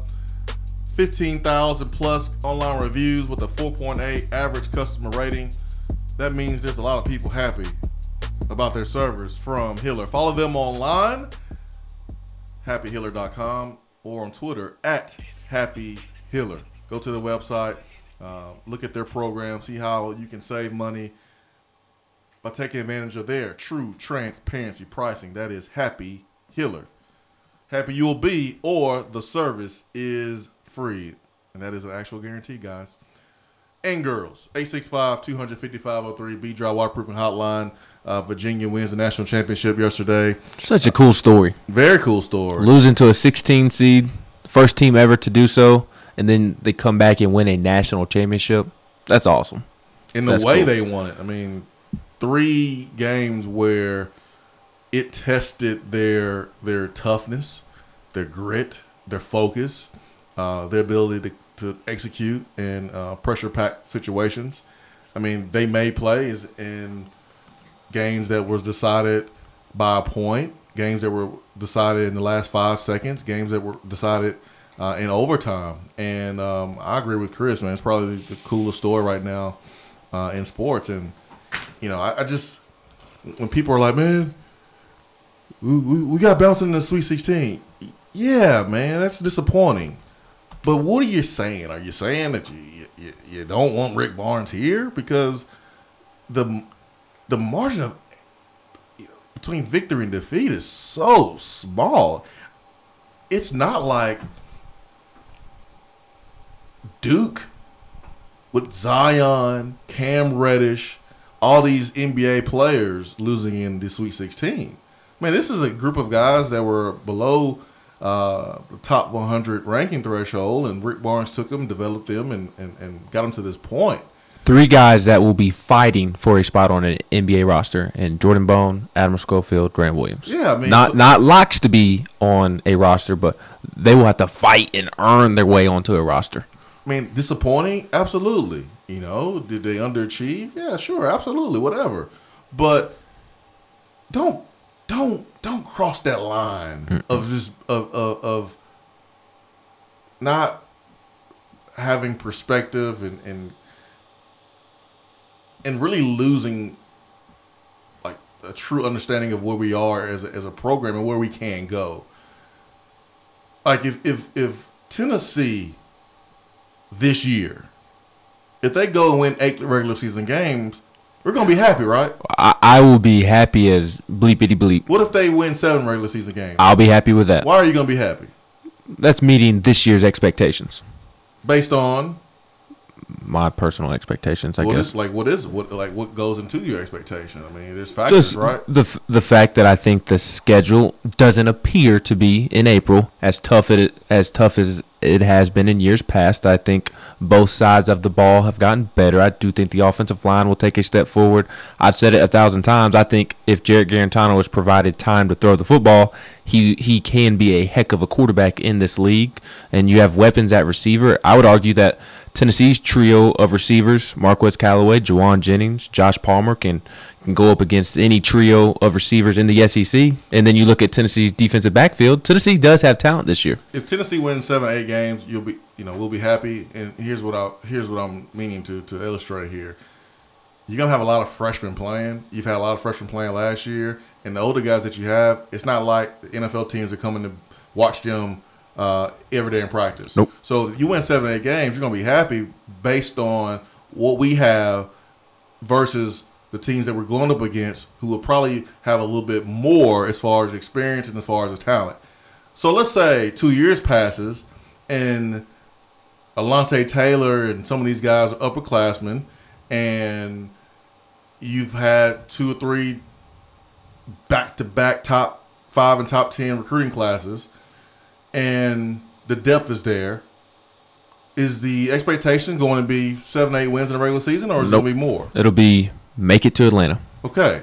And it gradually increases. Like last year, the goal was to make it to a bowl game, and although they didn't get there, I wasn't going to try to kill Jeremy Pruitt over it because I understood where Tennessee football was. This year, the goals and the expectations increase because it's gotten better year 1. And then next year, my expectation is going to be to compete for a spot in Atlanta in year 3. And then year 4, you should be in Atlanta by year 4. You should be fighting for a playoff spot by year 4. 2014, Tennessee won 7 games, won 6 in the regular season, and then won in the bowl game. Beat There's Iowa. a lot of momentum after that win. So much momentum that Steve Spurrier threw a little jab, said we're doing cartwheels in Knoxville for winning 7 games. 2016, you won 9 games, but the feeling was totally different after the season. Why? Because a true sophomore Josh Dobbs and a young group of players in 14 were no longer young players. They were old, experienced players, and Josh Dobbs was talked about as being one of the best quarterbacks in the country, and you had a group that was seniors and juniors, and they were talented. Top players in the SEC, top players in the country. So I think it's one thing to take a group, a young group or a group that doesn't have God-given talent, even though they work hard and develop as much as they can, and go to a certain point.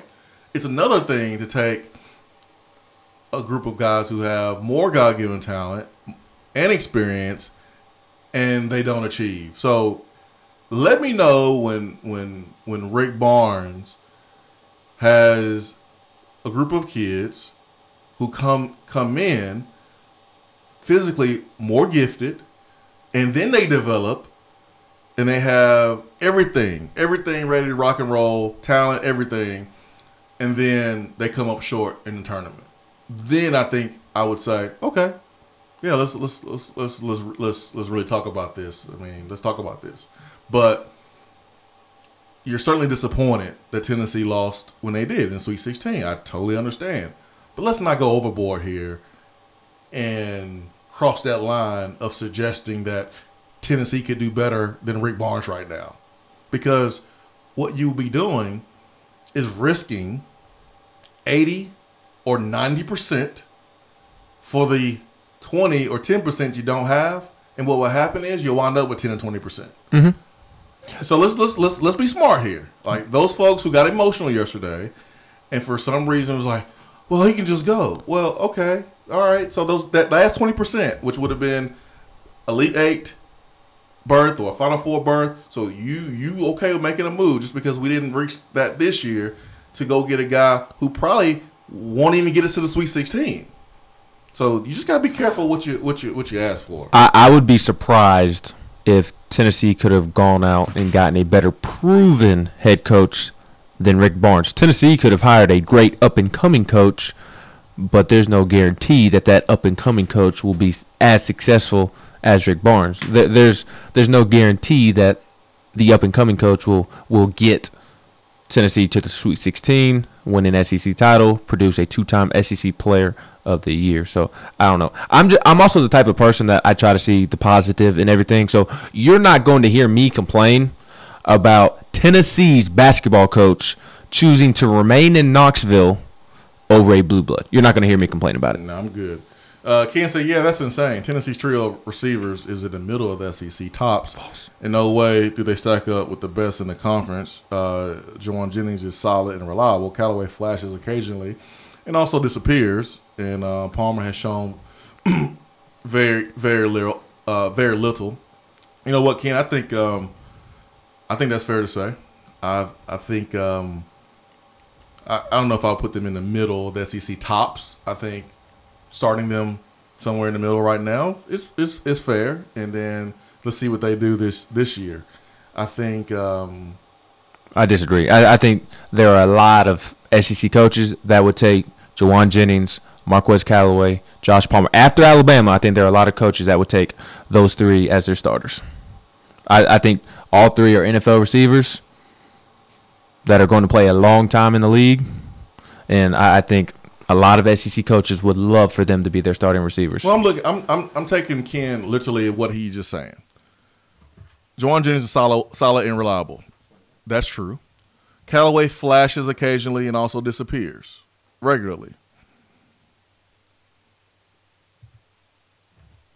I don't have a problem with Ken saying that. I think occasionally, I think he does a little bit more than the flash occasionally, but hey, that's fine. Ken feels that way. And then Palmer has shown very little, and Palmer has had some good plays in his last year, and he's also had some plays where you like, man, why didn't you make that play? And so, I think other coaches would take Tennessee's receivers, no doubt about it. But I'm okay with Ken saying right now, preseason, under a new offensive system, that the receivers are in the middle of the SEC. I'm cool with that. I think Ken will be wrong when the games are played and then when the season is spoken for. But you know, our receivers, you know, we haven't lit the world on fire. We've been pretty good. You know, Tennessee. We were Tennessee's probably best group last year, and we will be this year. But I'm okay with Ken saying that right now. I am. Right now, I'm okay with that. Callaway has had times where he's disappeared. Palmer has had times when, you know, he has it or he doesn't. And then, you know, Jennings is damn good, but you know, Jennings has some weaknesses too. So I'm okay with that right now. I'm cool with that. Hour 3 coming up. You're driving home, flashing blue lights in your rearview mirror. The next thing you know, you're being arrested for DUI. Be responsible, but remember, just because you're arrested doesn't mean you're guilty. Call DUI and criminal defense attorney Marcos Garza. Put this number in your phone right now, 865-540-8300, because you never know when you or a friend will need it. Don't say guilty, say Garza. 865-540-8300 and GarzaLaw.com. Thinking about trying CBD oil but not sure where to get it or who to trust for a quality supplement? Our friends at Tennessee Valley Hemp Company invite you to try their full spectrum hemp extract, available in 500 milligram and 1,000 milligram strengths. They are a local company based right here in Knoxville whose crops are grown in East Tennessee. Their farmers are committed to cultivating pharmaceutical grade hemp oil that produces results. It is only available in community pharmacies where you can get questions answered by experienced professionals. If you are unsure whether or not it's okay to take hemp extract with your existing medications, pharmacists are happy to perform interaction checks that keep you safe and healthy. You can find out more by visiting or calling any of these local drugstores. Gordon's Drugstore in Carnes, Vaughn's Drugstore in Powell, Stanford Drugs in New Tazewell, or Farragut Pharmacy in Farragut. Check them out on Facebook at Tennessee Valley Hemp Company, and don't forget to hit the like button. When you buy, remember to ask for the only hemp oil that supports your health and the power T. Tennessee Valley Hemp Company. These statements have not been evaluated by the FDA. This product is not intended to diagnose, treat, cure, or prevent any disease. JC's Tree and Landscaping Service specializes in quality tree work done at an affordable price. Trimming and removing trees are their specialty. They also offer other services like land clearing, stump grinding, crane services, and all of your basic landscaping needs for both commercial and residential. JC's will give you a free estimate and beat any written quote by a competitor to guarantee that you get the lowest price around. Don't risk your land with a fly-by-night service. JC's Tree and Landscaping is licensed and insured. Give them a call at 865-599-3799. Guys, have you noticed lack of energy, motivation, and drive? It could be low T or something else like sleep apnea or even low thyroid. It starts with a quick and easy health assessment to better understand your health. And now they treat more than just low T, including sleep apnea, low thyroid, and more. It is covered by most health insurance. So if you've been feeling grumpy, tired, have you noticed a weight gain or loss of muscle, call 865-392-1388 or go to lowtcenter.com. Low T Center, reinventing men's healthcare. Craving flavors that don't take hours in the kitchen?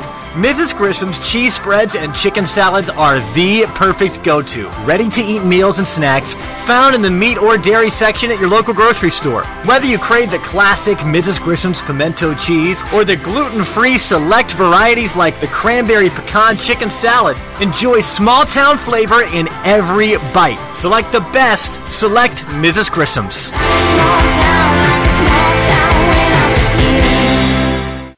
You don't have to take an L just because you can't listen to the Swain Event live. You can catch up on the podcast posted daily on the app, online, and on iTunes.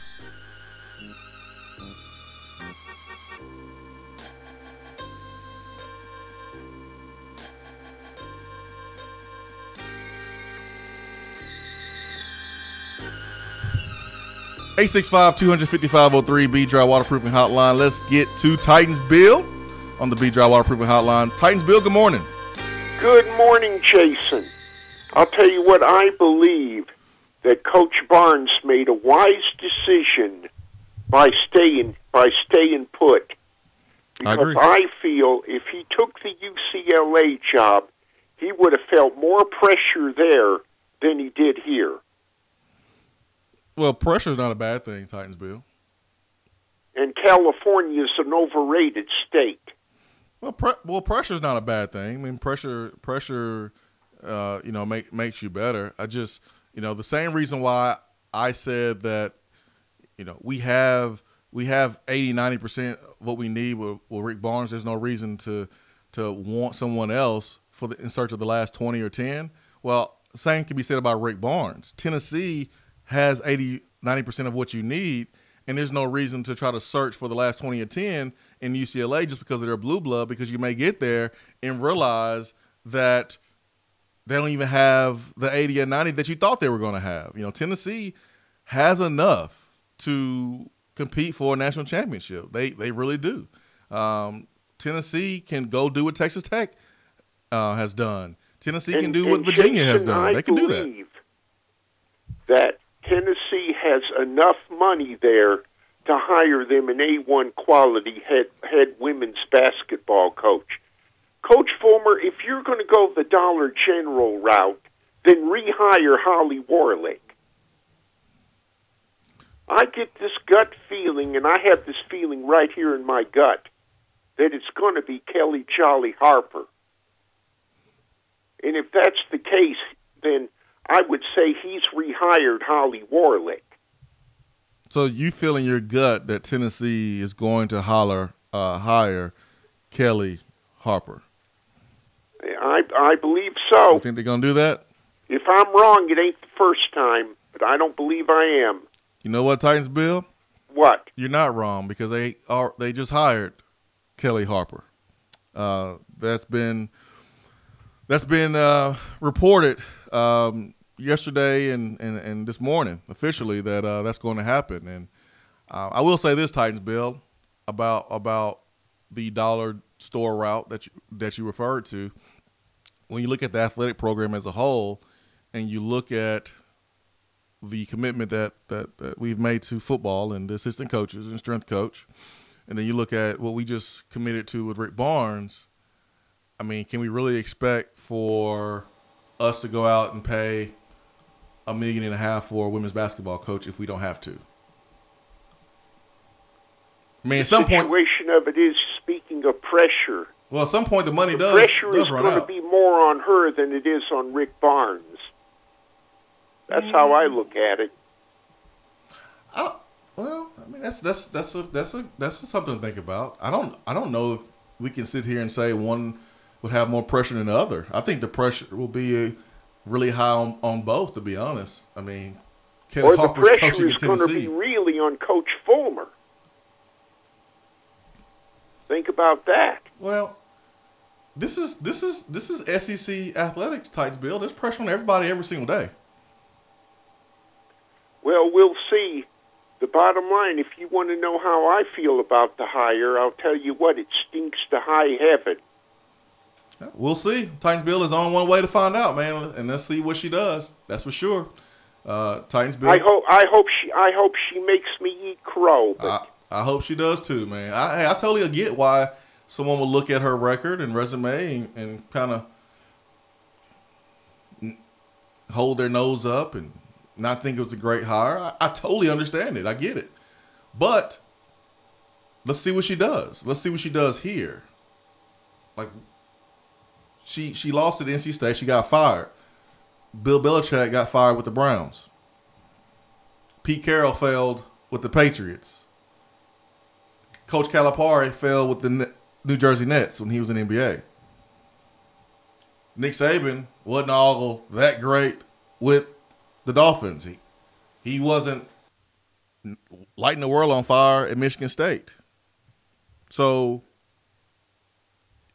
sometimes you have to lose to understand how to win. Sometimes you have to fail to understand how to succeed. And only time will tell with Kelly Harper. Because she won at Missouri State, is it because she learned what to do, what not to do from her lessons at NC State? And now with better players that she's going to have access to at Tennessee, that she's going to take the next step? We don't know that. We don't know. You can poo-poo on the Jerm Pruitt hire. No head coaching experience. A time when Tennessee needs stability more than ever. Probably needed a proven head coach more than ever. And no one knew what Jeremy Pruitt was going to do in his first year. We don't know what Jeremy Pruitt is going to do moving forward. We can say that we're on an upward trajectory. We can say that things are looking good. And if we continue to put one step in front of the other, this year being better than last year, and then next year being better than this current year, then Jeremy Pruitt can have something really special because why? He's going to have the support that he needs to be successful. This is what makes sports programs better than others. The support a head coach needs and have access to be successful and continue to be successful. So we'll see with Kelly Harper, man. We really will. But I get folks who are like, Carol Lawson would have been a splashy hire. Why? Because of the name. But she has not coached before. So let's not act like that's more of a grand slam dunk hire than Kelly Harper, because it's really not.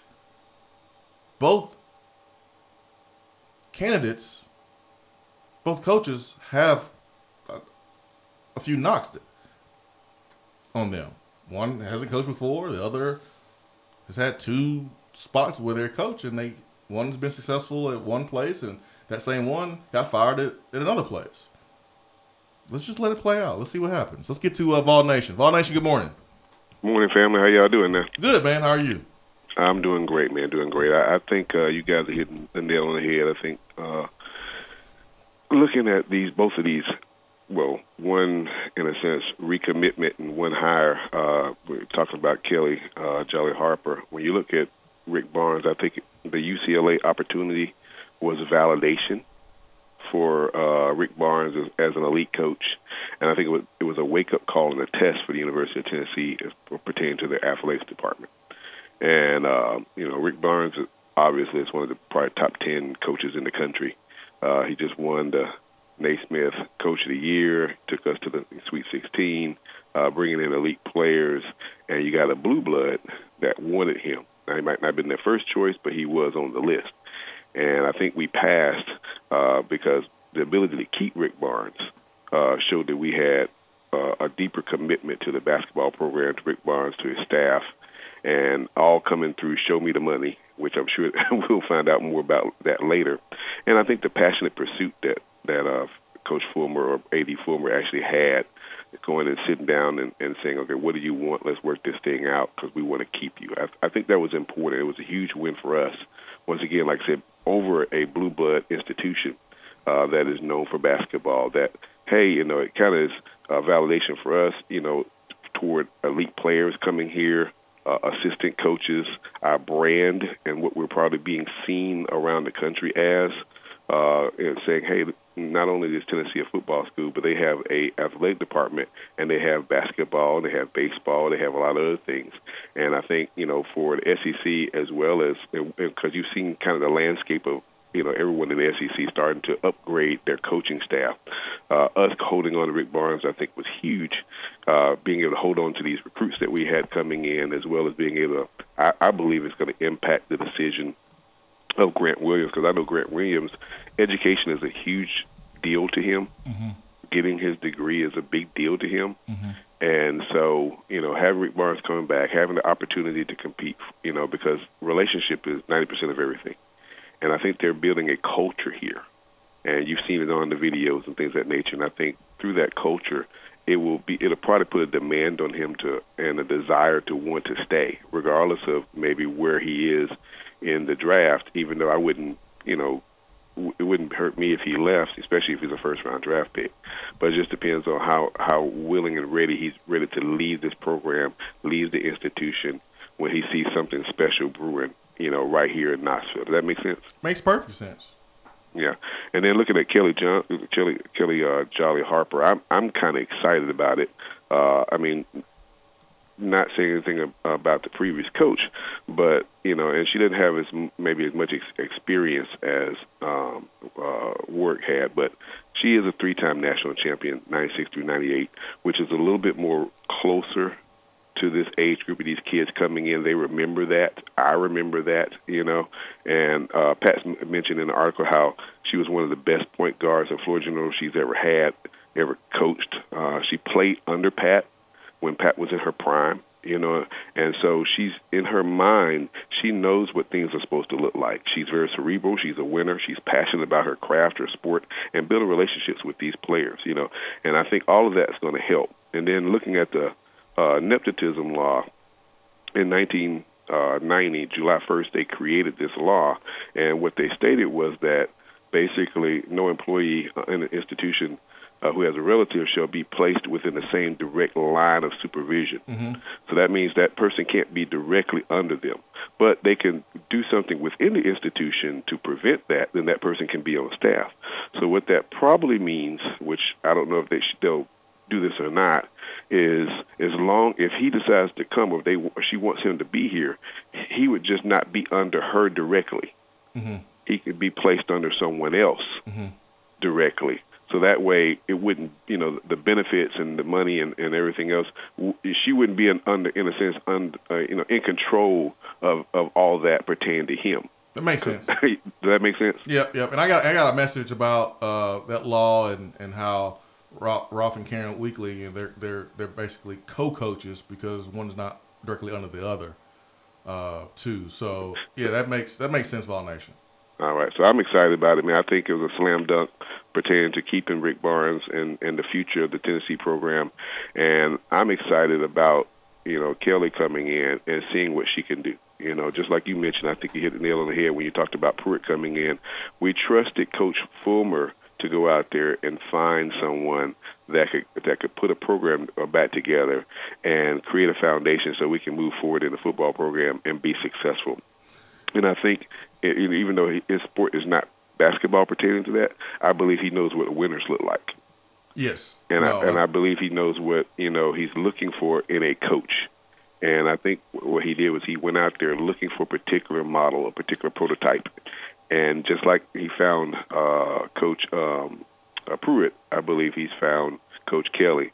And I believe he believes in her. And I'm sure she's interviewed, you know what I'm saying? And I'm sure she's probably gotten some support from other people as well. And she has connections to other players as well, the Shamiko Holds Clause and all those. And those people, can come into the program and help in a sense. And it'd be great for Carr to come back. It'd be great for her to be assistant, what I'm saying? Because you said she didn't have any coaching experience. But, to maybe be on the side of her, I mean, can you imagine that? Hey man, Hubert Davis did it. He left ESPN to be Roy Williams' assistant. So that's it, man. It can happen. It would be amazing to see that. That'd be a star-studded staff for me. No, so it can I appreciate it, fellas, man. Thank you. I'll say this about Kelly Harper. It's the same thing I said when Tennessee was looking for a head coach.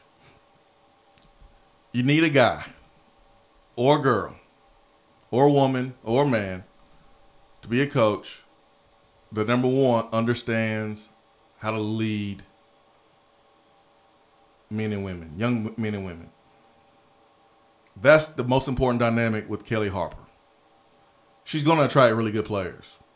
And I'm pretty sure she knows the game, X's and O's wise. But will those players play for her? That's the first thing that matters right now. I won't say it's all that matters, but it's the most important thing right now. When you look at what's been going on inside this locker room, inside this women's basketball program the last 3 years, and the season ended with Davina Westbrook throwing her coach under the bus, the way she did. The most important thing for me right now, can Kelly Harper move young people to action, inspire them? Will those players trust her? Will those players run through a brick wall for her? That's the first thing. Everything else I think will take care of itself. Green X says, just yesterday, you guys were saying that if Barnes leaves, it's okay. We will attract the top guy because the job is attractive. Now today, you're saying we better be glad Barnes is staying. I'm glad Barnes is staying, but you do have to acknowledge it is a bit painful. He was looking elsewhere. I appreciate the comment. I did not say that we will attract a top guy. I did say that Tennessee could and would attract a good coach. A good coach is different than a top guy. If you're talking about a top guy, you're talking about what we're talking about. If we say top guy, when you say top guy, I'm thinking Tony Bennett, Roy Williams, Coach K, Tom Izzo. Yeah. So Mark Few. I said Tennessee will attract a good coach if Barnes were to leave. Yeah, but Barnes is better than a good coach. And yesterday, we were looking at it from both perspectives, saying that we will be happy if Rick Barnes returns. But if he did choose to leave, Tennessee is in a spot because of Coach Barnes to where they can go out and hire a good basketball coach. Yeah. That's what was said. That was exactly what was said yesterday. What was also said yesterday is that Knoxville and Tennessee needs Rick Barnes because of his impact outside of basketball. That's what was also said. So I did not sit here on this show and say I didn't care if Rick Barnes left or push Rick Barnes out. I said that if Rick Barnes leaves, hey, you can go out and get a good basketball coach. Rick Barnes is better than a good basketball coach. He's a damn good basketball coach, and he has a chance to continue to add to his legacy of being one of the best college basketball coaches that this game has seen in a very, very long time. He's done all this without breaking any rules of getting slammed by the NCAA, which is even more impressive. So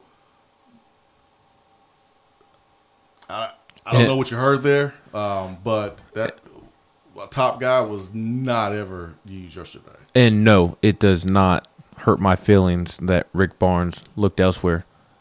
Historically, UCLA is a better job than Tennessee, and because Rick Barnes did look at UCLA, Tennessee basketball is in a better position because now the administration at Tennessee is willing to treat Tennessee basketball as if it is important. I will say this: I wasn't feeling any type of pain or feeling a certain type of way that he was looking somewhere else. What this moment should mean for you as a Tennessee fan is that it should allow you to have more trust in your administration now, because they just proved to you what has been in question for a long time around here, and that is, are we serious about winning? Are we serious about winning at a high level? Over the last couple of months, this administration has proved to its fans that winning in sports is important. It's not just about building buildings, that they really are investing in people. Like, we shouldn't look at this as, oh my gosh, man, this is terrible that Rick Barnes is looking at UCLA. During this time, Coach Former, Randy Boyd, and the powers that be, and administration, man, they just proved to their fans that winning matters. That's what that revealed. And I think that's a really, really big deal. I think it's a really big deal. 865-255-03. Let's go to the phones. We got Michael. Mike, good morning. Hey, good morning, guys. Hey, Mike. Are you there? Can you hear me? Yeah. What's going on, Mike? Good morning. Not much. Hey, so wanted to bring up 2 points. One, I think I heard this on you guys talking about this late in the season. We were facing, we had Kentucky loss, regular season Auburn loss, LSU. And Ben, I think you might have been the one to point this out. And my basketball experience is short, fat, white boy church league basketball. So we know how to set screens and box out, and that's all we did. That's right. But I did listen to one thing you said and watch the basketball team, how they, towards the end of the season, I think teams were picking them apart. We would swap. They'd set a screen up top that we'd swap. Point guards on the centers on the point guard, and it's a mismatch.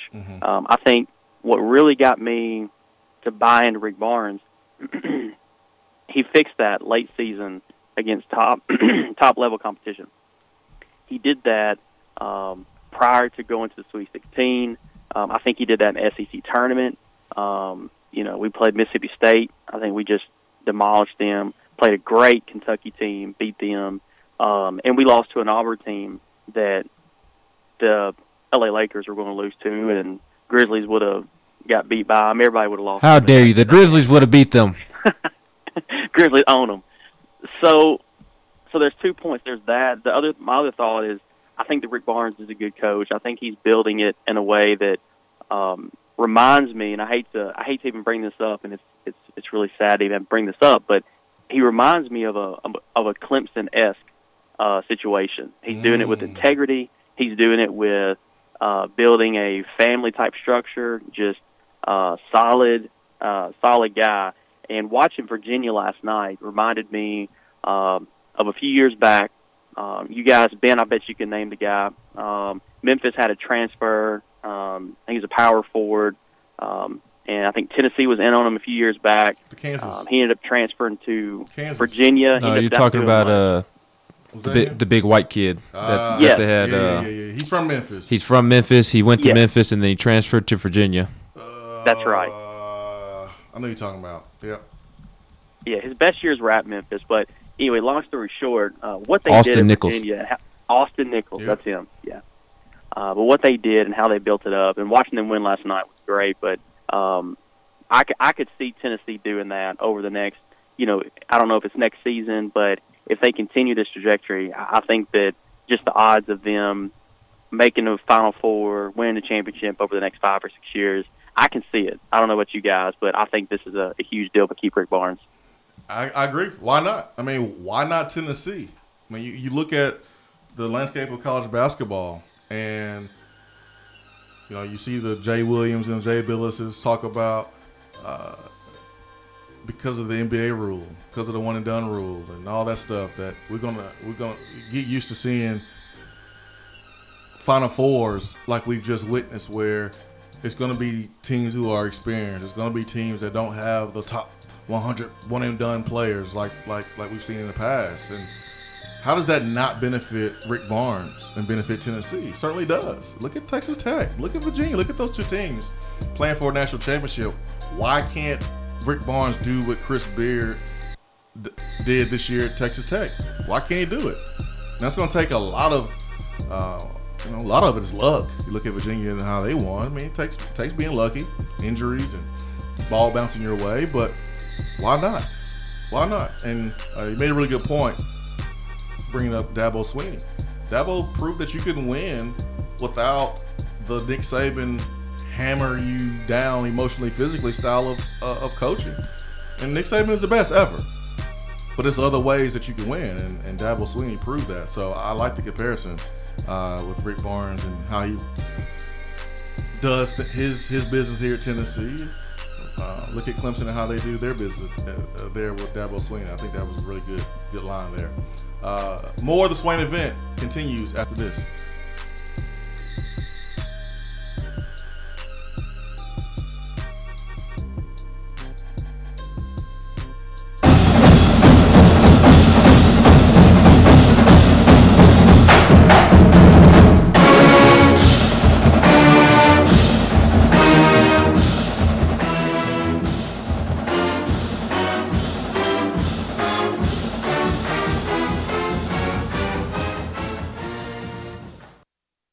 Hour 3 of the Swain Event is brought to you by the Low T Center and lowtcenter.com. Do you know your numbers? Feel like you again. Let us help. VFL's Jason Swain and Todd Kelly here with our Men on Football and Smoothie segment. Let's discuss some of our favorite smoothies and how they impact our lives. TK, man, tell me which smoothie comes to mind when you think about playing defense? Swain-O, the Peanut Butter Power Plus and the Power Punch Plus provide the energy needed to make plays every time they take the field. Then you have the Gladiator and the Hawk, nutrition every dominant player has to have. Bottom line, everyone wants to be a dominant player. Now, Swain, you tell me about the offensive side of the ball. TK, it's simple. You always score with Smoothie King. The shredder personifies what we are going to do to opposing defenses. The Berry Punch and Activator will light up the scoreboard. And in case we need to go into overtime, the Pure Recharge will put us over the top for the win. Swain-O, you know I love football and Smoothie King. I'm a VFL, a Smoothie King for life. The Chocolate Gladiator and the Chocolate Shredder with the scoop of peanut butter, oh, that's my go-to smoothie. They get a chest bump all day. Yes, sir. This concludes our Men on Football and Smoothie King segment for today. Don't forget the Sip by Sip program. Use Smoothie King as a meal replacement 5 or more times a week, and you will feel and see the difference. Smoothie King, the healthy alternative to fast food. Delicious and nutritious. TK. Don't forget the peanut butter. Yeah, boy. In debt? In too deep? Alcoa 10 Federal Credit Union says, stop treading water and get out of the deep end. If you've got debt, make a splash and come get some cash. If Alcoa 10 Federal Credit Union can refinance your car, boat, camper, motorcycle, credit cards, personal or home loan, they'll pay you up to $500. So come take the plunge right now. Refinance your loans. Alcoa 10 Federal Credit Union will pay you. 5 convenient locations. Visit atfcu.com. Equal housing lender. You're listening to the Swain Event, fueled by Dead End BBQ. Check them out online at deadendbbq.com.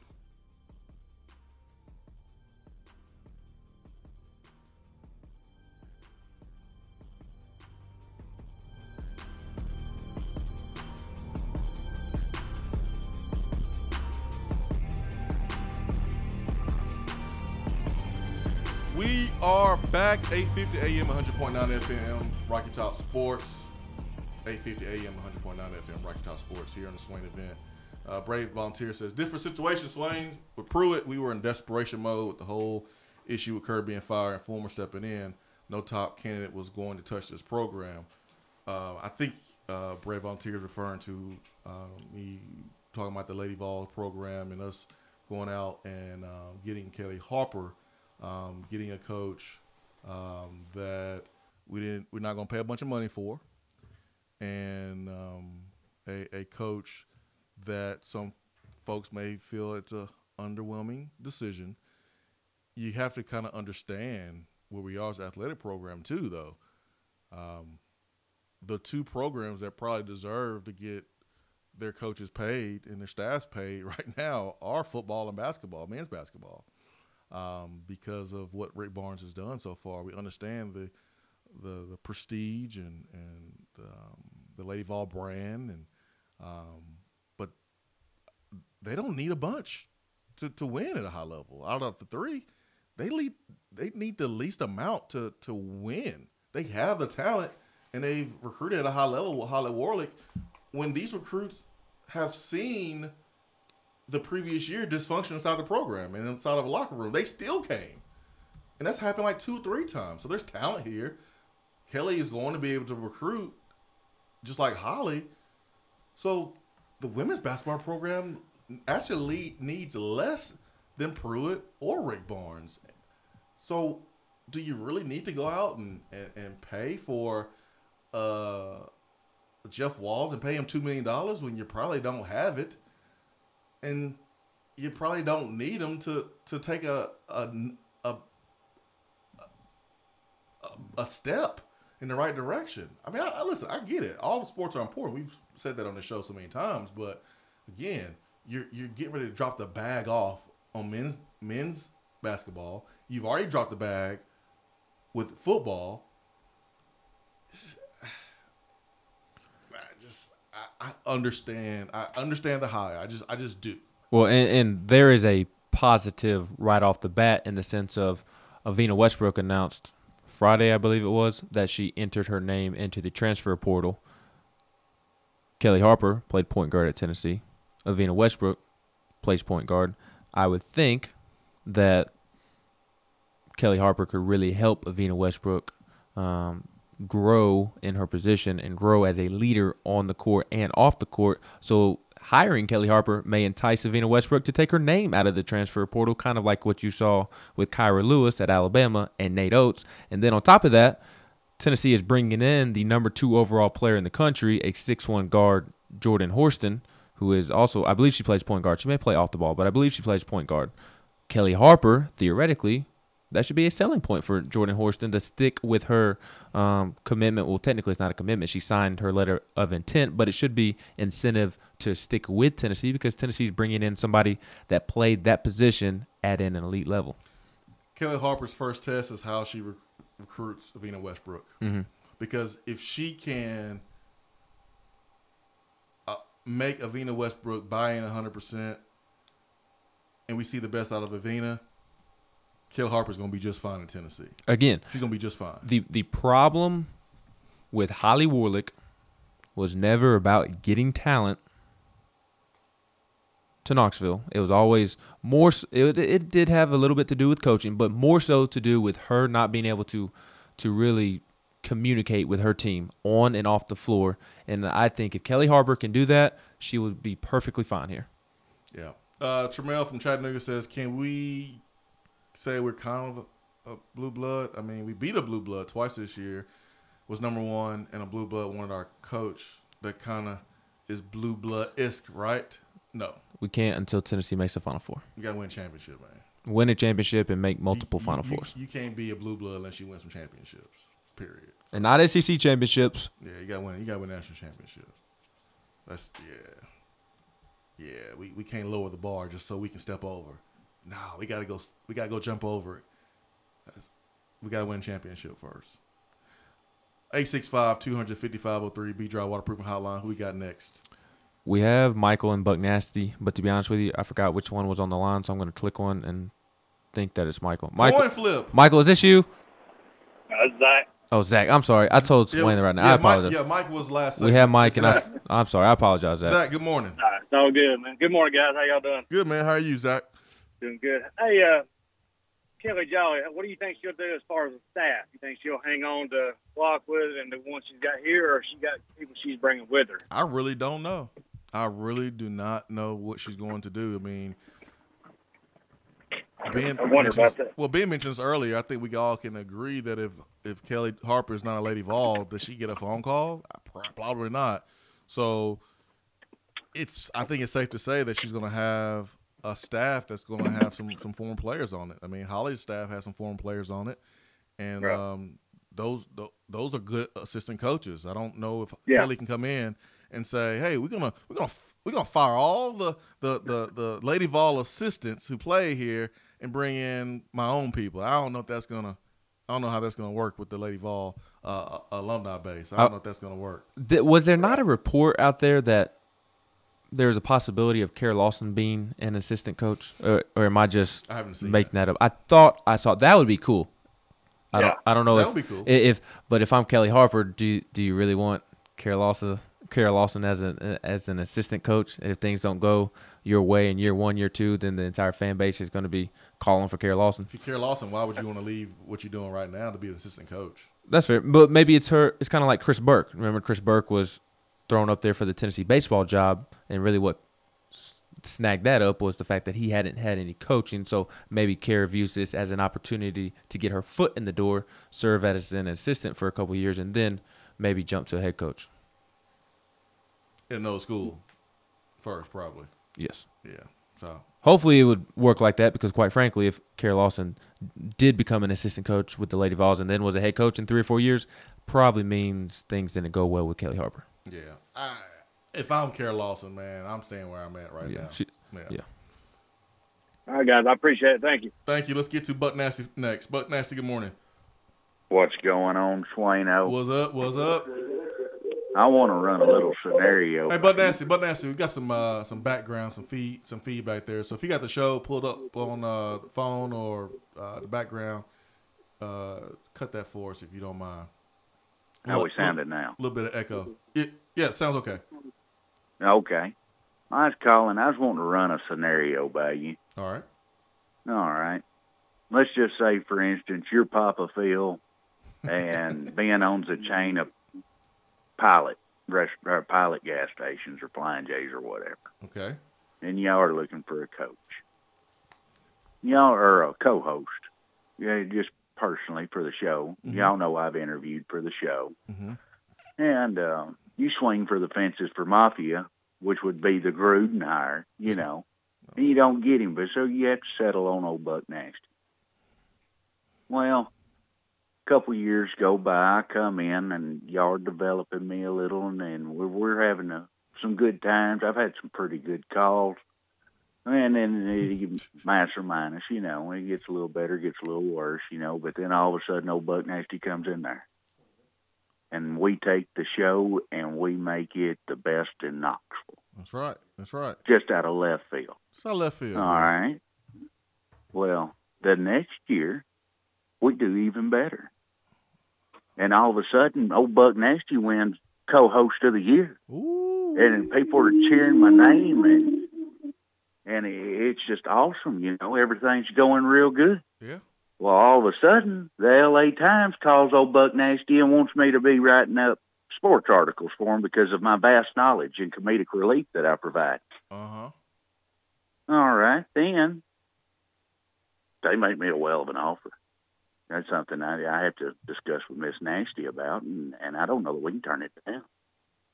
But then you come in and show me that family love like I like. You tell me that you need me, that you want me. That's right. That's right. And then all of a sudden, Dead End BBQ starts calling. Uh-huh. And all these other places start calling and say, hey, old Buck Nasty, if you'll stay, we'll feed you for life. Just come on in here. We want you here. And then I stay, and all of Knoxville say. You heard this scenario before? Yeah, a little bit, man. I think this just happened a couple hours ago, Buck Nasty, with Rick Barnes. Yeah. The man, he's staying. I'm tickled to death. I am too. I'm happy. I mean, I was prepared either way. I would have been disappointed if he would have left. No doubt about it. I'm not gonna sit here and lie and say that I would have not been disappointed and a little bit upset and sad, because I know how much Rick Barnes means to the city and to this program. But I would have appreciated his contributions for getting us to this point, which would have made it easier for us to go out and get a good coach. So I'm glad that it played out the way it did. I think the administration proved to its fans that they're serious about winning, and trust is starting to be built between the administration and the fan base, and that's a good sight to see. Thank you so much, Buck Nasty, for the phone call. I love me some Buck Nasty, man. He the man. I do too. We got Jay now. Jay, good morning. Buck Nasty. That's going to be my date profile name.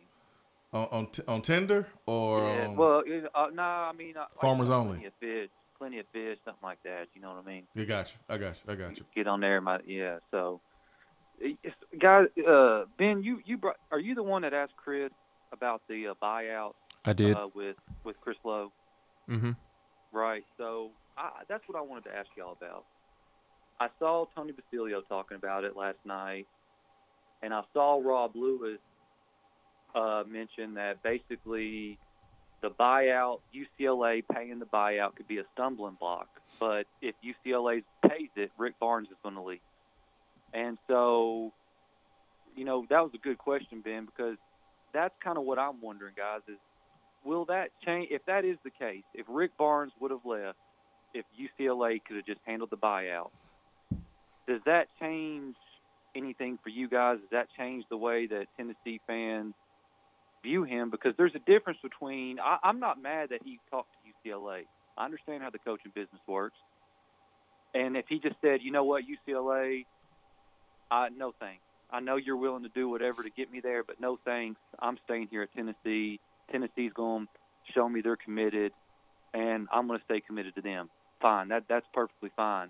But there's a difference between that and what maybe some people are reporting of Rick Barnes would have left if UCLA would have just handled his buyout. To me, there's a big difference. Am I wrong in thinking that? No, you're not wrong in thinking that and feeling that. I just don't feel that way.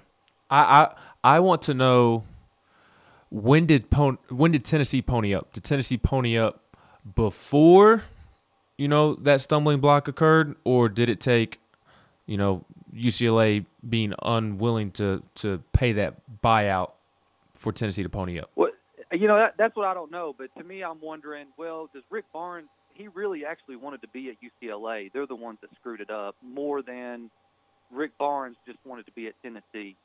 And he just said, no matter what UCLA did, he was just like, nah, I'm staying here at Tennessee because I love Tennessee.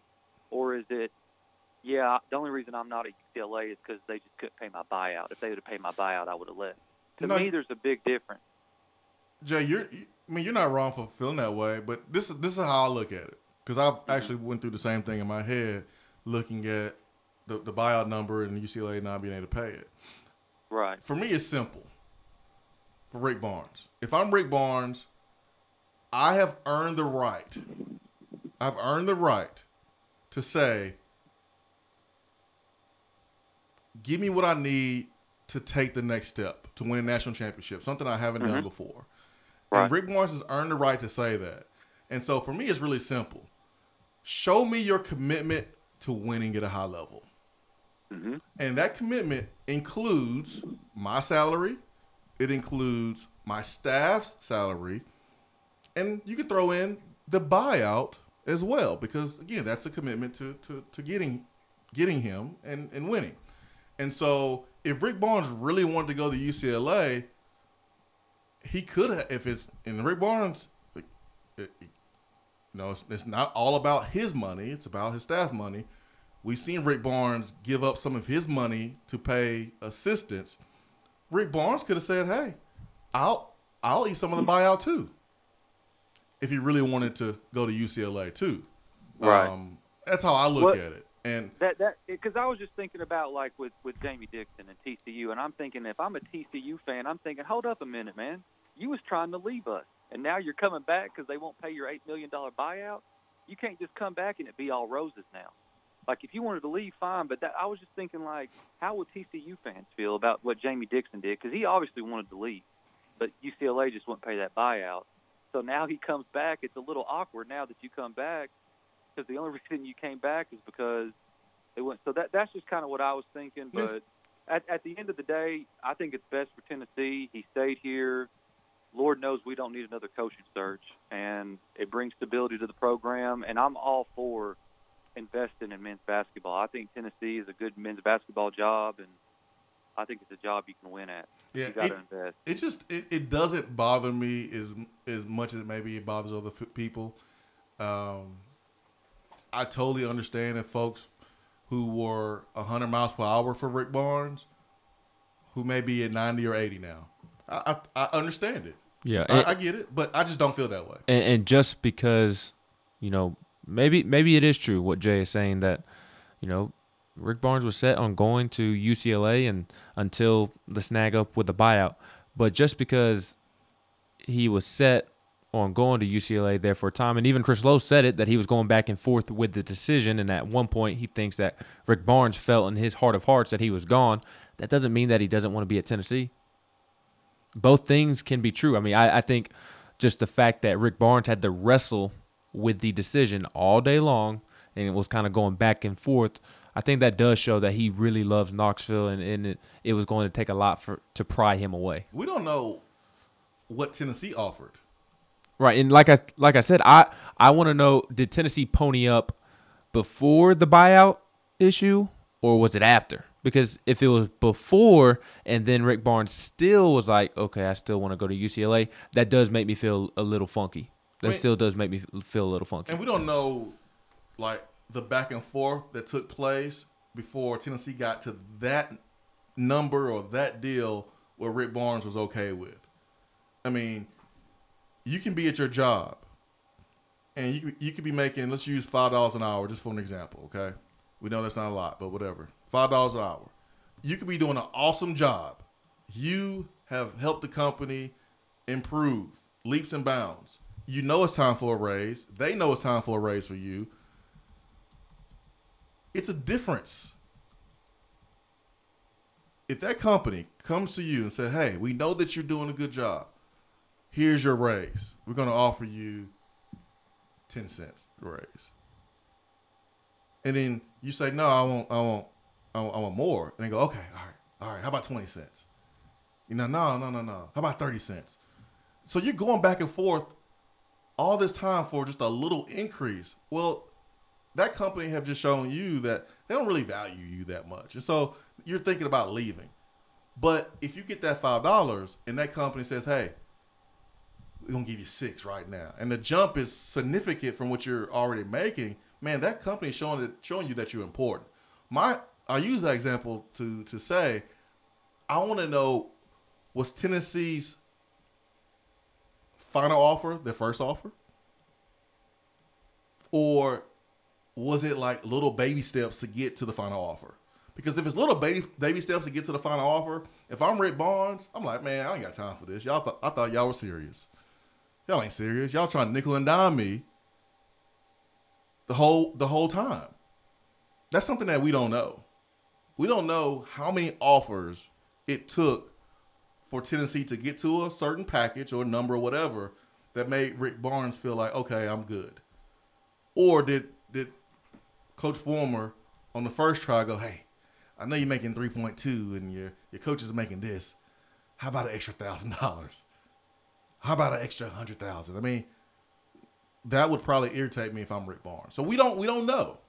But until we know, I have no problem with anyone feeling like Jay feels, or if anyone feels like Jay. I totally understand. But personally, for me, I just don't feel that way. And like I said earlier, you're not going to hear me complain about a Tennessee men's basketball coach choosing to remain in Knoxville over a blue blood. Not going to hear me complain about it. Nope. I'm not either. Who we got next? We got our guy, Triple OG Jamie. Triple OG Jamie? Good morning, man. Good morning, brother. How you doing? I'm doing good. I figured that I might as well come with it 100, so let's just get it out the way, okay?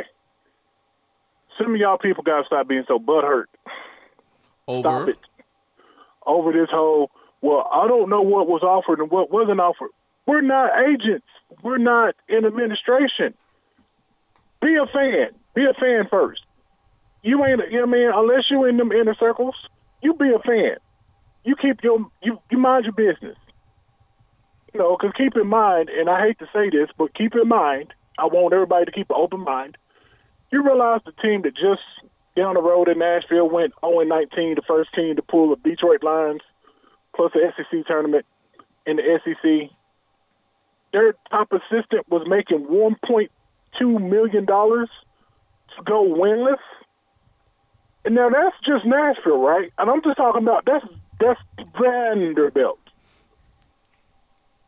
And if we're not at least paying our assistants what Vanderbilt is paying, and we're the state school, we run the block, then that's a problem. Yeah, the only thing that stinks is that we'll never know what Vanderbilt's paying because they're private. They don't let those numbers out. But it actually came out and said that their top assistant, their top assistant to the coach, their number one assistant was making $1.2 million.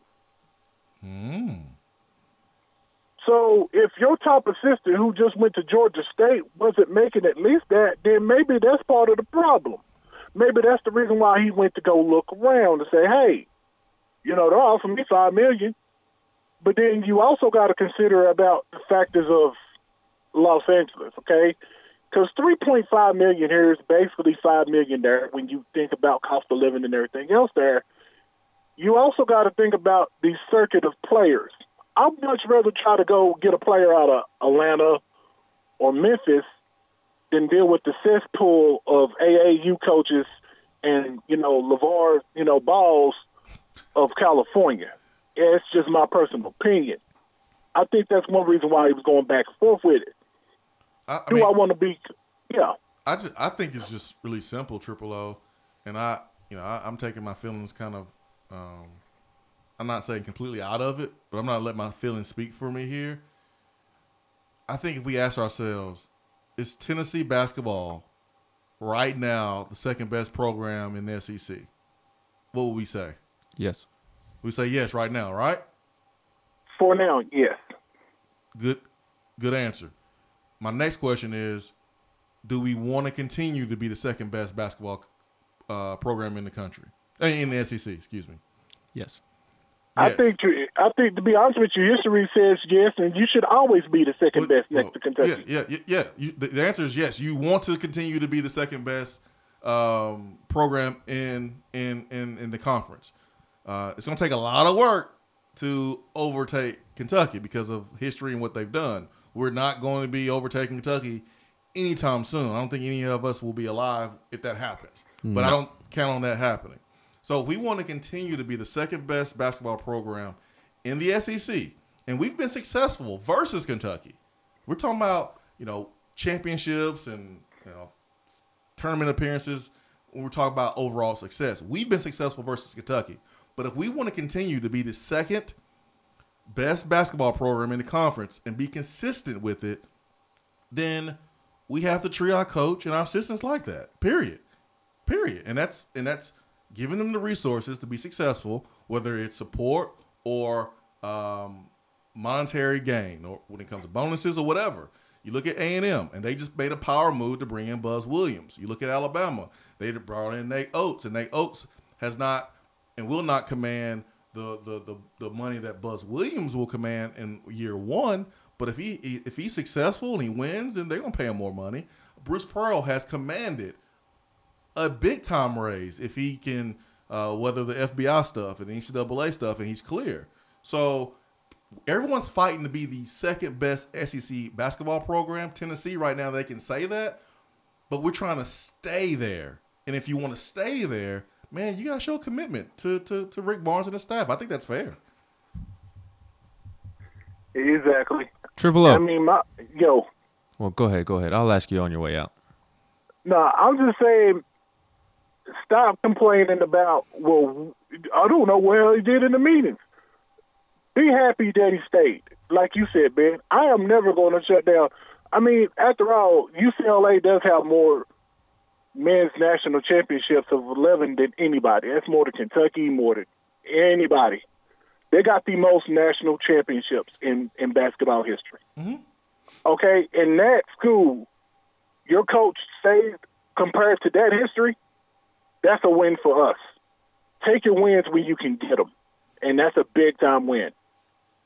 Yep. Tribolo, to your point about Vanderbilt's top assistant making $1.2 million, Tennessee's 3 assistants made $975,000 last year, and Rob Lanier, the top assistant for Tennessee that went to Georgia State, was making $425,000. Ooh!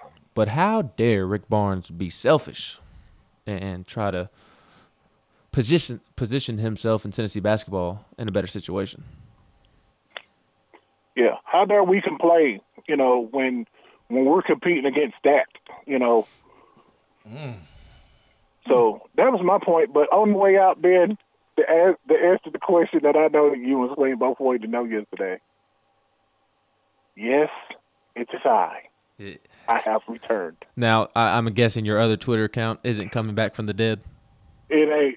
It's permanently suspended. Oh, my word, Triple O. What did you do?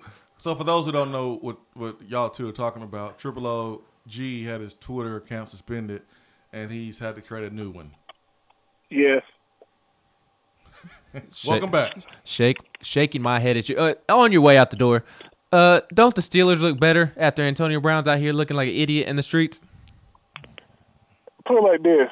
Like my daddy said, don't let them know when you're a fool when you first walk in the door. At least let them walk around and let them learn that you're a fool. Triple O. That's on. Yo. My man, thank you so much for the phone call, man. It's good to hear from you. We got about a minute and a half, so we got to run. Man, don't. You know I'm right. Right about what? The Steelers look better with the way Antonio Brown is acting and Le'Veon Bell. I'm not saying the Steelers were wrong. I'm not saying or weren't wrong. Ben Roethlisberger did look bad. The Steelers did look bad, but the Steelers do. I don't like how Le'Veon's put in the same group as Antonio Brown. I don't think that's fair. Le'Veon. Just acting childish with the way he's attacking folks with this whole music thing. I don't. That's. I'll leave Le'Veon Bell out of it. Yeah, the Steelers look better with the way Antonio Brown is acting. Not saying that the Steelers never did anything wrong.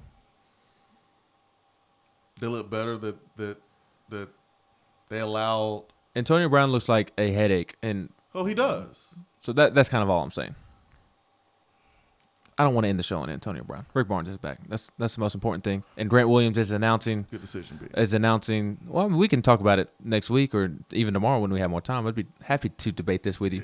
But final say so. Grant Williams returns or decides to leave. I don't think he stays. I would be surprised if he comes back. But I would be on cloud 10 if he decides to come back. I'm on cloud 9 right now as a Tennessee alum.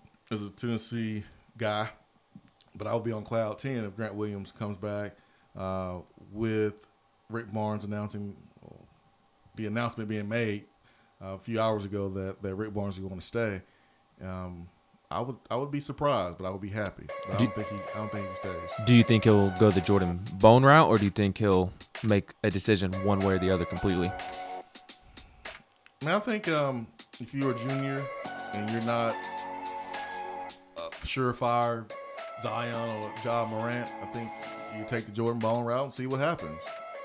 But I think ultimately, he goes. But I would love to have him back. I think he's great for college basketball. I think he's great for Tennessee. So proud of him and how classy he was in Auburn's defeat. And that's what makes sports so special. Makes sports so special. For Ben McKee, I'm Jason Swain. Hope you have a great day. Peace and love. We're out.